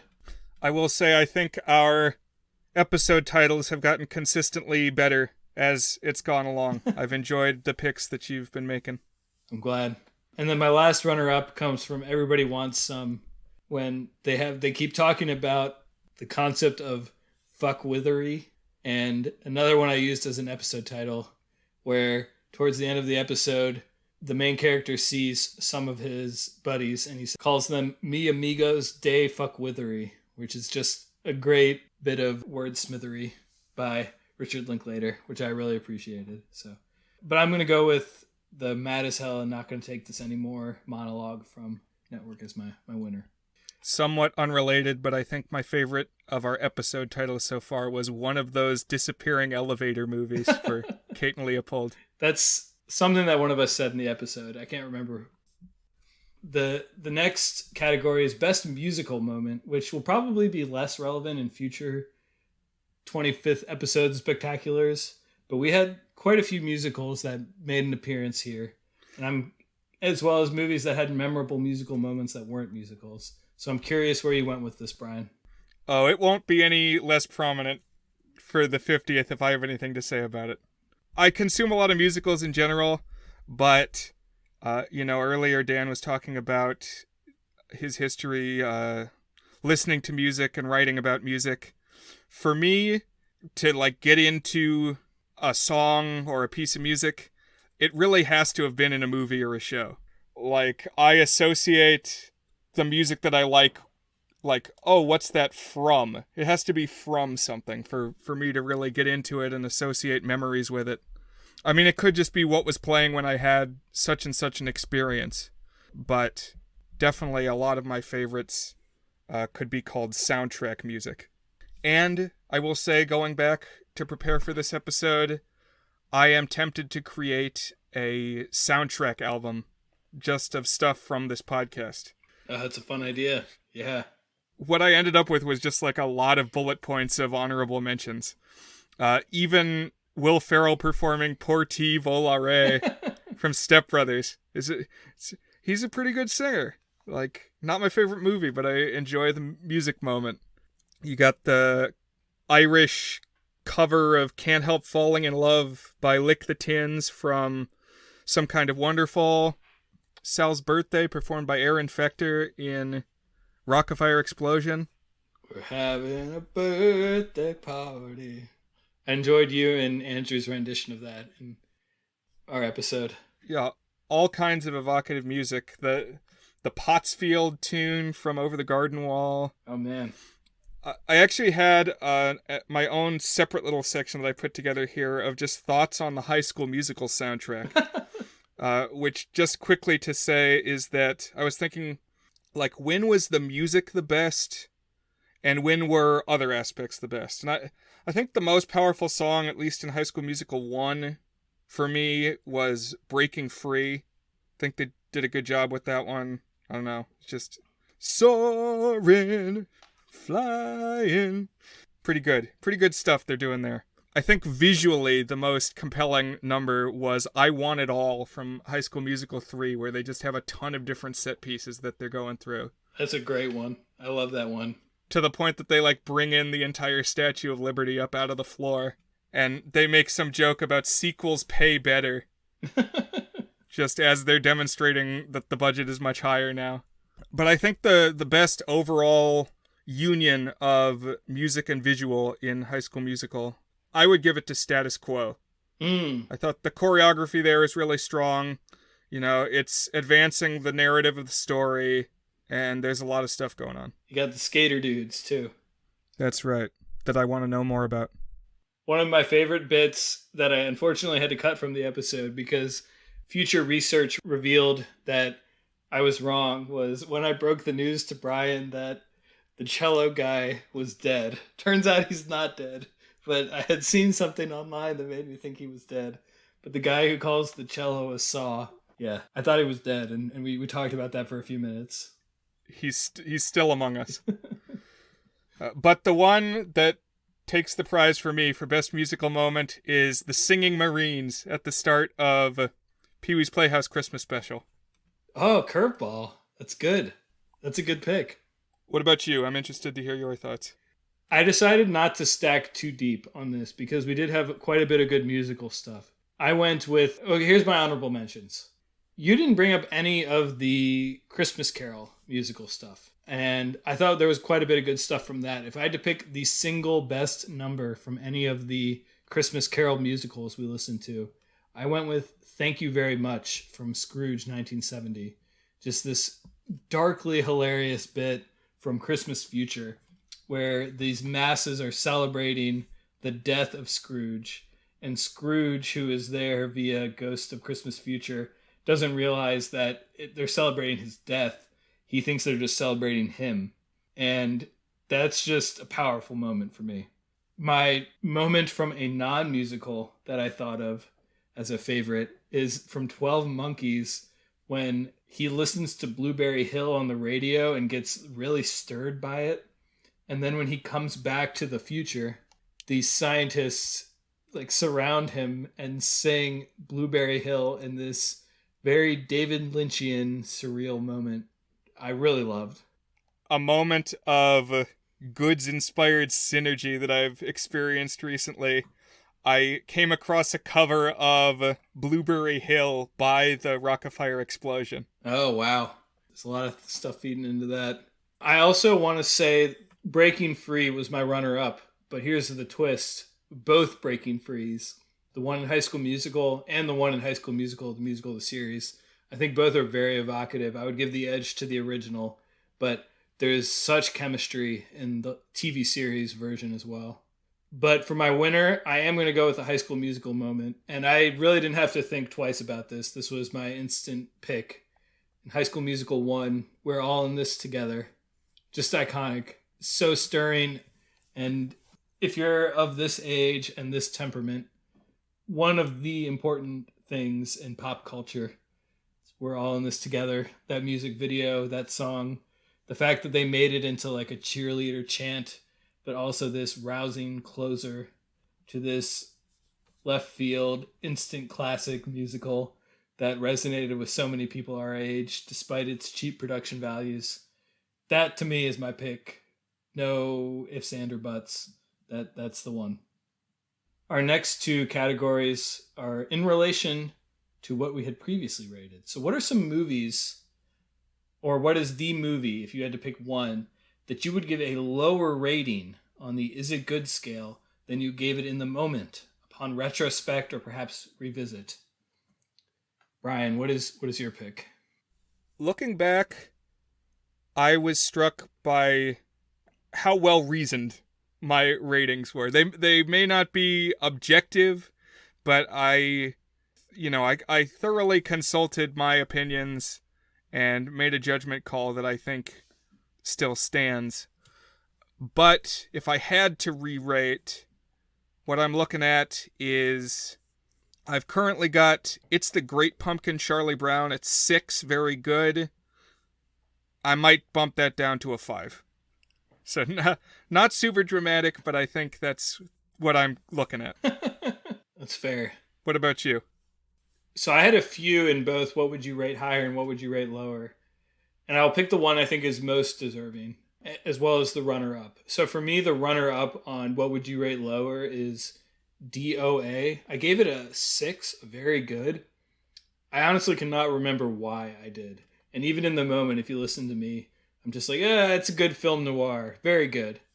I think that would probably be a 5 on Revisit. But for me, the one that I would definitely rate lower, I gave it a 5. To me, it's the epitome of a good-ish, a 4. It's Kate and Leopold. There's a couple of memorable things. There's lots of stuff that's either forgettable or a catastrophe of sorts, but it's still a pleasant watch. I would give Kate and Leopold a 4 instead of a 5 if I were to rate it today. Man, I mean, it's a point. It's a point one way or the other, so I can't take that as too much of a gut punch, but Kate and Leopold stays a pretty solid 5 for me. Well, you know what? I'm glad that despite the elevators, it still ranks pretty highly for you. I can't do my boy Hugh wrong. Now we're going to talk about a movie that we would have rated higher than we did upon initial watch. Brian, what's a movie that we watched that you would rate higher than you did on the Is It Good scale in the moment? So this was early in our show, and I gave it a 7 to begin with. But I'm going to bump Parasite up to a full 8. I think it deserves it. Our masterpiece rating, Toward Good. Reviewing for this special presentation, I was strongly tempted to go and watch it again, and I haven't yet, but I think I will. This is a very well done film. That one's on my short list. I didn't want to jump the gun and give an 8 in our 4th episode, our masterpiece rating, Toward Good, but I think going back, I very likely would give it an 8. I still don't know how I feel about the last 10 minutes or 5 minutes or whatever it is, but I think that's very defensible, and again, it was on my short list. The rest of my short list, I gave Happy Death Day a 6, when I have only fond memories of that movie. Despite mainly the reason I knocked it down to a 6 instead of a 7 was the twist ending that I thought didn't make any sense. I care less about that now. I would probably give that a 7 if we were to watch that again. I gave The Founder a 3, which is a not good. That might have been a little harsh. I kind of like that I went there and just gave it the lower rating of what I was thinking. Probably didn't deserve it relative to the other 3s that we've picked. So maybe that would be a 4. The last one, the one I'm going to give the bump to, it's The Great Pumpkin Charlie Brown. I gave it a 5. I think I should have given it a 6. And here's why. This is solely the reason that I'm kind of with you that I didn't hate any of my ratings. I could live with all of them. But this one, for me, the Christmas Charlie Brown is an indisputable 8 in my head. And I could not live with the idea that The Great Pumpkin was 3 whole ratings lower than it, because it's basically the same style of special. So I think I would give that a 6 if I were to rate it today. So if you've listened to this whole special presentation, that's probably going to be over 2 hours. This is the biggest news. The biggest breaking news to come out is that we flip-flopped on our ratings for Great Pumpkin Charlie Brown. Yeah, I mean, I feel like I'm fonder of the Charlie Brown movies than you are, so it fits. All right, the next category we have is Worst Actor or Actress in an appearance in one of the 36 things we reviewed on our podcast. This is going to be fun. What is your pick, Brian? Who was the worst actor or actress? Okay, so what it really comes down to is how mean you want to be to children. You steal my thunder. That's my exact thought as well. Because I think the one who just takes this award and runs away with it is Jansen Panettiere for me from The Last Day of Summer. I think if he were not Hayden Panettiere's younger brother, he would not be on the stage. I don't know. He's obnoxious to me. I thought he legally renamed himself That Little Shit. Maybe I was wrong on that. If we're giving some slack to the kids who are just starting out, my second pick would just be a slightly older kid, which would be Flynn Allen as Paul the boy from Robert 2015. If Robert is off the table, then Jansen just earns it all the more. Because third place for me, Dan lumped in actor and actress in this category. We're being gender neutral in our worst judgment. But third place for me is Judith Haley as Agatha, the old maid from Robert 2015, who curses the family with the doll. Fourth place, to bring it squarely into our main body of considered films, Eric Stoltz from Some Kind of Wonderful. He is very solidly blah for me. I had a really hard time with this category. I spent a lot of time thinking about it and scrolling through our options. Oh, I should have said that Jansen Panettiere skates away with this award. Yeah, he's, what's the phrase that Snake uses? He was 7 with his ride, which was 6 more than he should have been. Good goal. I had a hard time with this category, in part because there was no one performance that ruined a movie for me. The closest was Jansen, our boy Jansen, from the most recent episode. I did not want to be that mean to a kid. I feel like if you're watching a movie that has actual middle schoolers as the cast, you need to be adjusting your grading curve accordingly. In that spirit, he's a runner-up, but he's not a pick. Although I do think he was the most... Well, let me take a step back and say, I think a meaningful way to think about it is which performance most negatively impacted your perception of the movie. And I do think Jansen is a good pick for that. There's one you didn't mention, Brian, that I thought you were going to mention. It's not on my list, but I thought it might have been on yours. And that is Albert Finney as Scrooge in Scrooge 1970. Ooh, that does drag the movie down for me. You're right. If you use my rule of which performance most impacted your perception, I felt like that would have been there for you.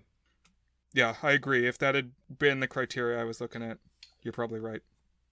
Another one that I thought of that was a recent one was Katie Findlay in Premature. I was pretty all in on Premature, minus a couple things. And one of those is Katie Findlay doesn't seem to have any interiority. If you watch that movie, like she just is reading lines, and she's pretty and she has good chemistry with the main actor, and she's fine, but she's pretty blah. And Leah Thompson in Some Kind of Wonderful is a similar boat where she's fine. I was mostly negative towards her. If you go listen to our episode, that's one of our bigger disagreements. You were pretty fond of her, and I was pretty negative towards her. But I am going to go with a Some Kind of Wonderful pick here, just because I could not come up with anything better. And I'm going to pick Eric Stoltz, because he has basically since become a euphemism for anyone who's vaguely charming, but is also just a bland sack of white flour on the screen.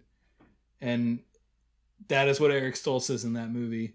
You think he maybe has depth, because he's got this charm, he's got these eyes, and then he just doesn't. He's just nothing.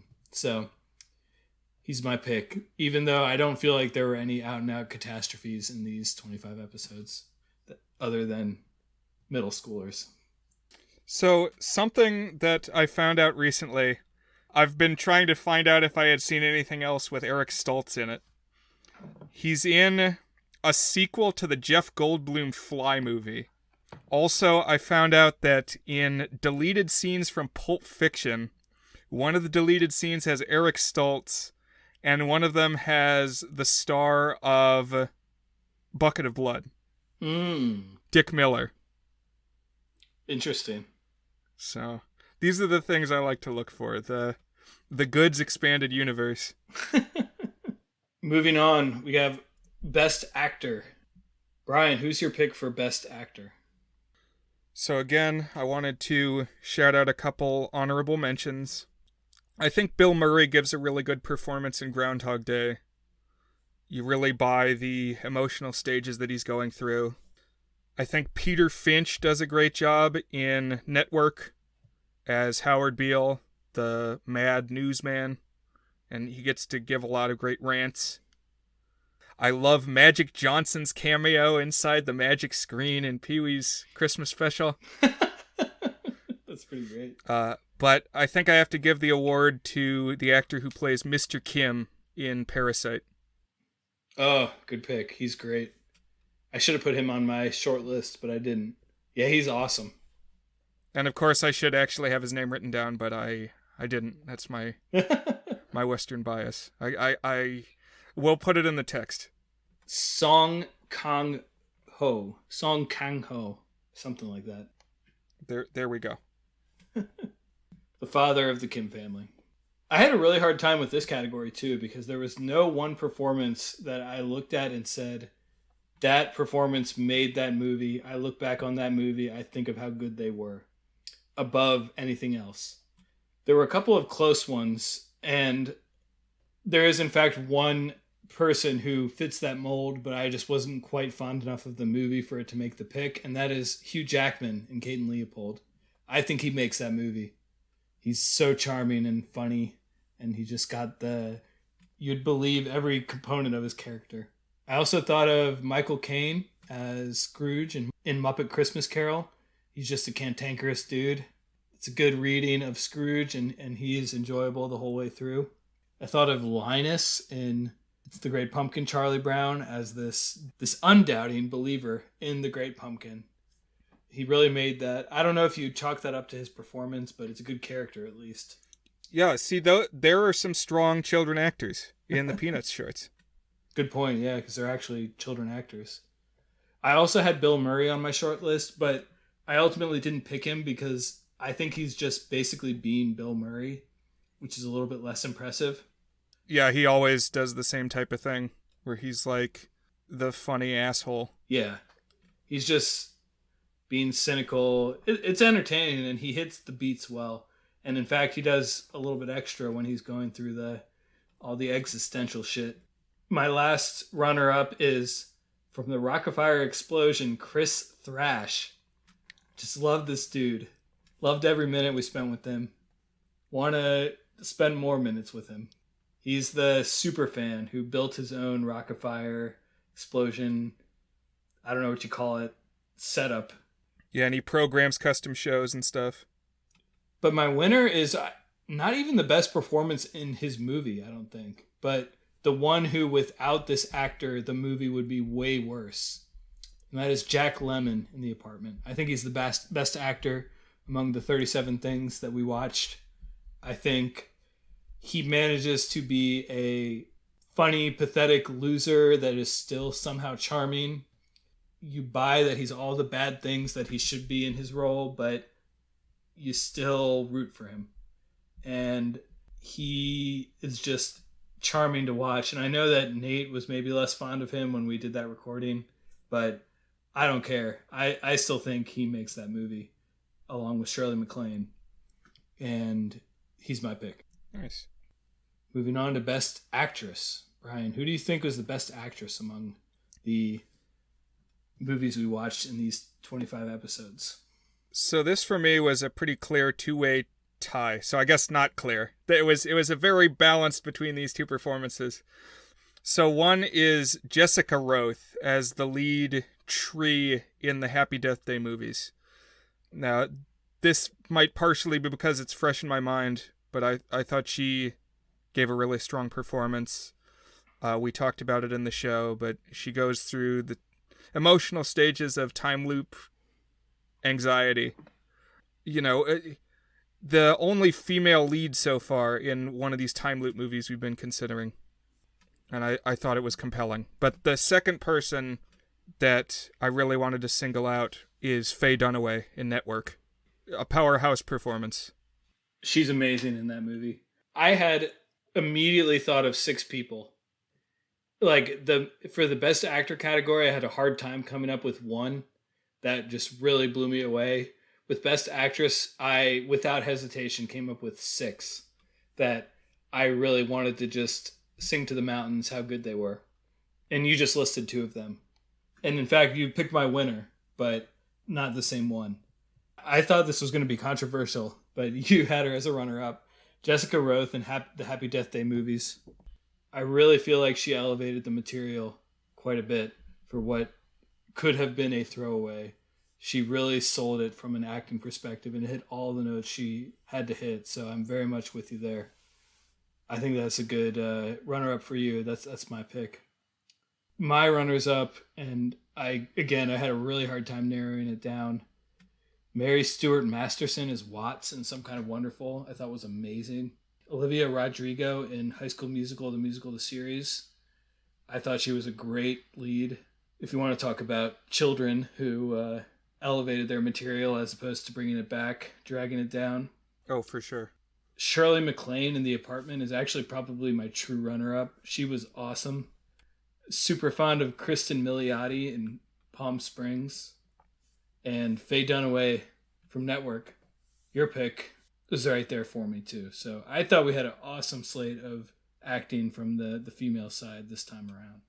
Yeah, I agree. So what about your worst movie from the 25 episodes that we had? So this is my most confident answer. Gotta be Robert. But if we're not considering Robert, the question becomes a little more nuanced.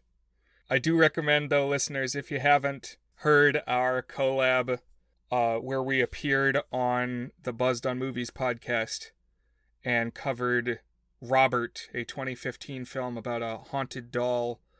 The real haunted doll is located in Key West, Florida, but the movie for some reason takes place in the United Kingdom. And it's a very low-budget production, and it shows in every aspect. So certainly deserving. We both gave it a 1, which has not happened otherwise. I don't think either of us has given a 1 to any other movie we've talked about. Okay, well, I do have a fallback. The second one for me is Step Brothers. I thought it was pretty crass, fewer redeeming qualities than anything else that I gave a 3 to. So, if it's got to be one that got its own episode here on our main feed, it's Step Brothers for me. What about you? This is a category where it shows that I feel like we had pretty good picks overall. Other than Robert, no 1s or 2s out of 8 among 37 picks. I guess 36 picks if you exclude Robert. I had a hard time. I really did. It feels kind of cheap to pick Sharpay's Fabulous Adventure, in part because it was slightly better than I was expecting. That's probably my pick, though. It might actually be... It's real close. My other 3s were The Last Day of Summer, the middle school time loop movie we just watched. I also gave The Founder, our second movie that we ever watched, a 3 out of 8. Although I feel I might have been a little harsh there. But to me, those 3 movies are 3 different types of not so great. You have the disappointing stab at goodness with The Founder. You have the kidified version of something good in The Last Day of Summer. And you have the cash-in spin-off in Sharpay's Fabulous Adventure. If I'm choosing one, I guess I'm going with Sharpay, although it's tight. But really, it's got to be Robert. Let's just go with Robert. That makes it easy. He's not going home without a statue tonight. Finally, we come to our top 5 best movies, favorite movies, most goods movies. So, Brian, what is your number 5 best movie? Okay, so it sounds like we're considering any entry. So a TV entry counts as a movie. Is that accurate? Yes, I would say anything that we have rated is valid. Okay. All right, then number 5 for me is Over the Garden Wall. Mm. Now, as I went through, I tried not to be too biased to my own picks. I tried to consider all things equally, love all our children the same.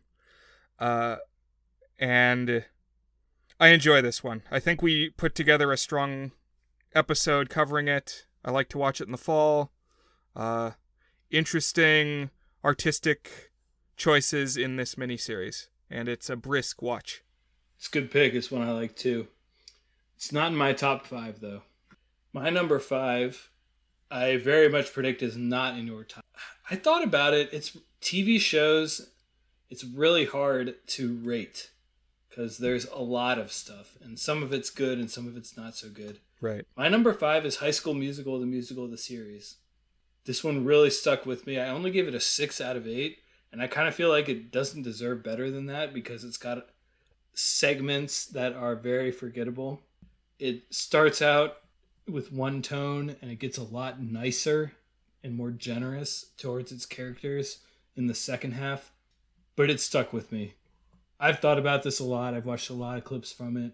I've watched the whole series twice so far. I'm looking forward to the second season, although I predict it is a letdown because I don't know how it can recapture the same magic. I really like this. It made me want to hop in and be in this musical and be in the drama club myself. So, High School Musical, the series. Okay, well, it's number 4 now. This is 12 Monkeys for me.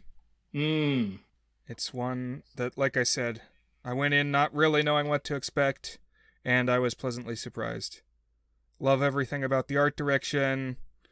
It does some interesting stuff with time travel, but I mostly enjoyed seeing this vision of, especially the way that Gilliam made the future look as being like a rat in a weird cage.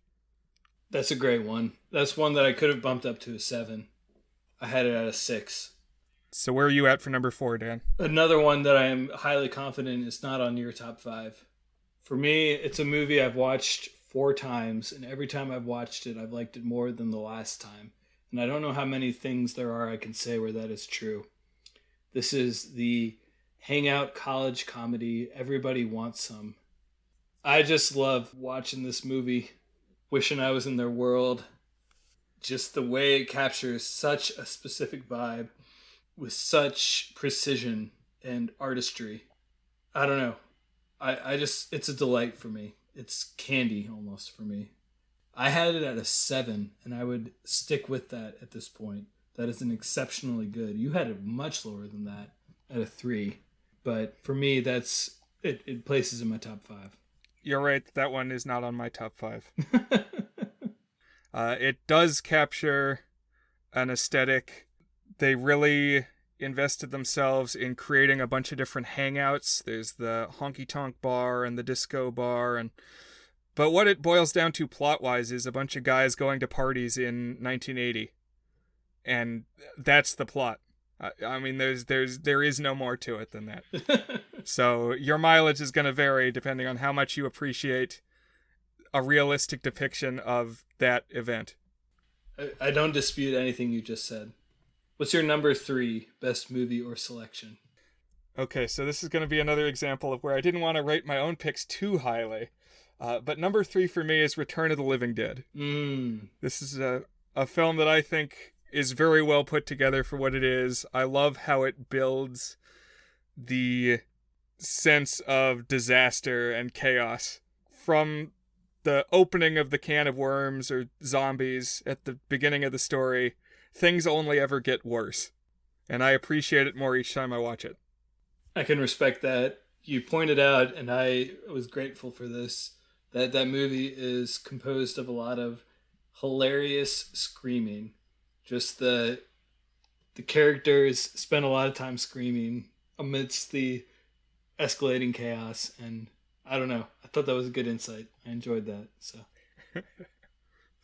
what's your third from the top pick?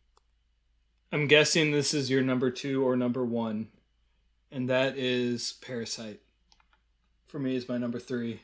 It's just a marvelous piece of filmmaking, great use of physical space, great escalating tension, just an all-timer scene, if you can even call that 20-minute segment a scene, where we learn about the underground layer, and then the Parks arrive, and the Kims are trying to escape unscathed and undetected.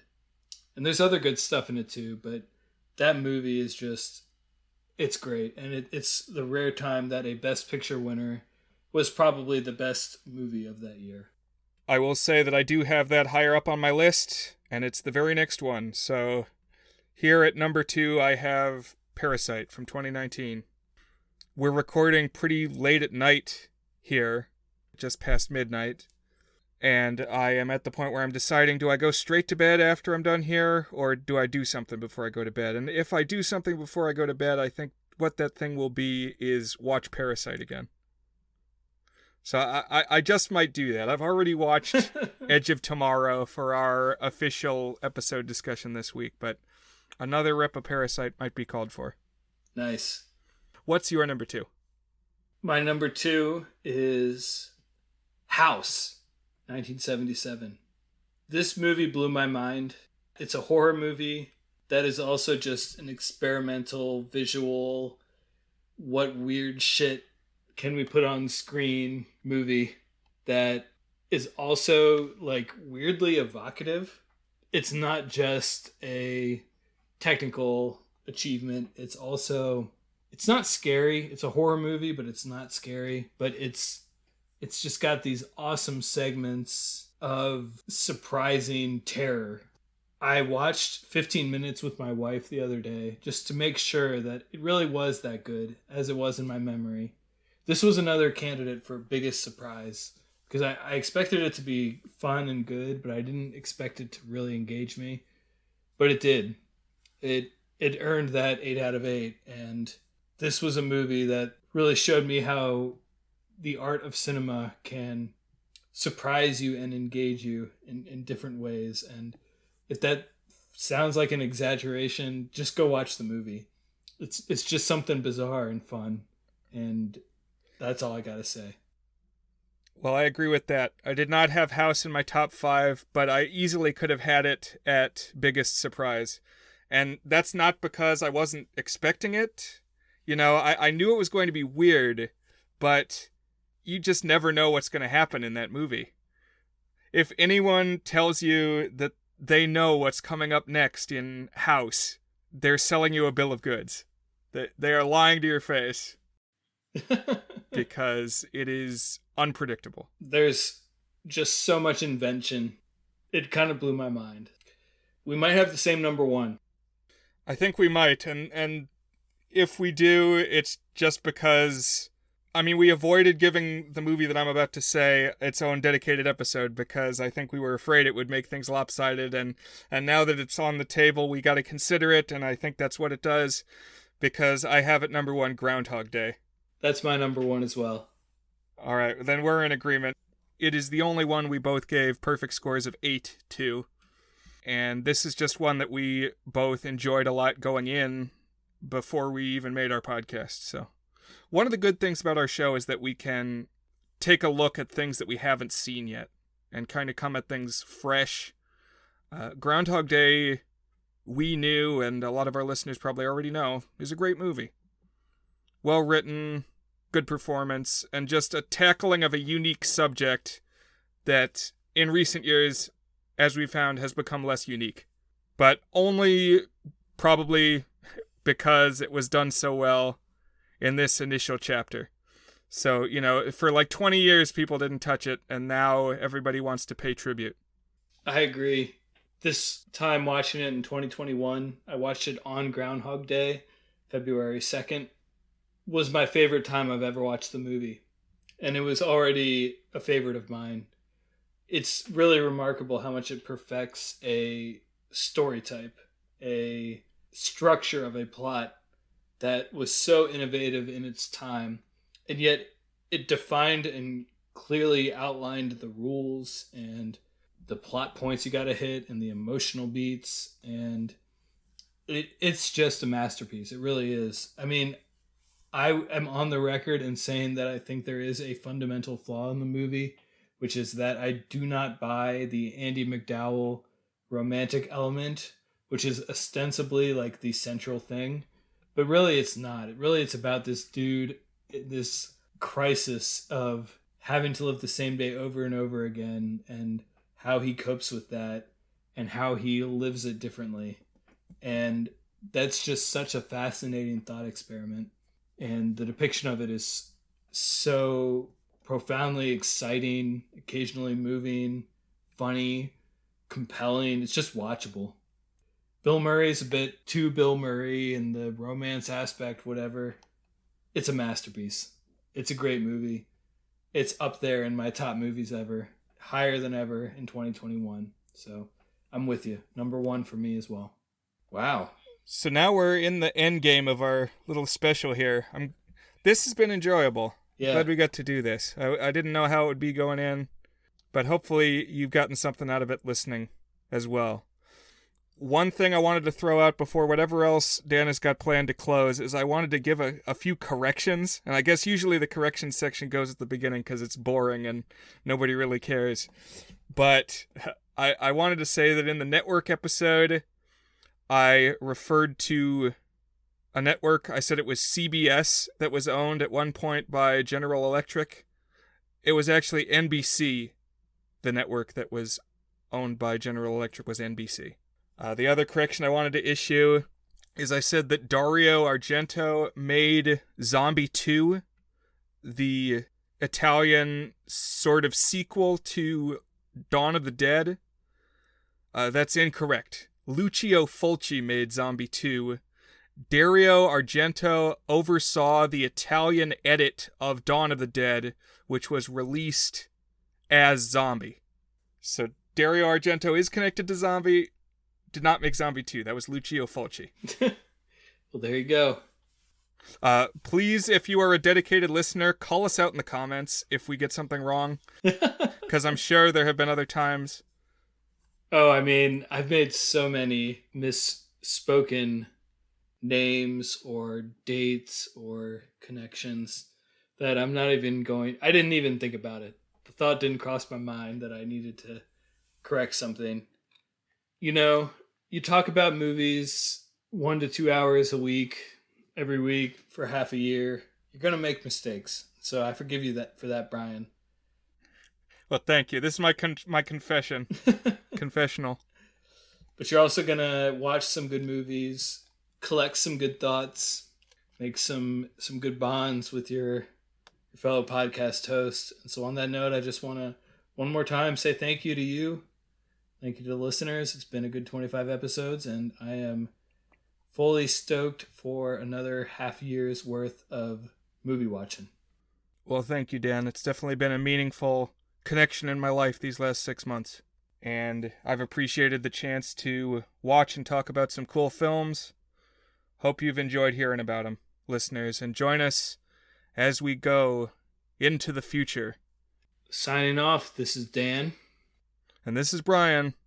Looking forward to another 6 months, and perhaps more, of the goods, a film podcast.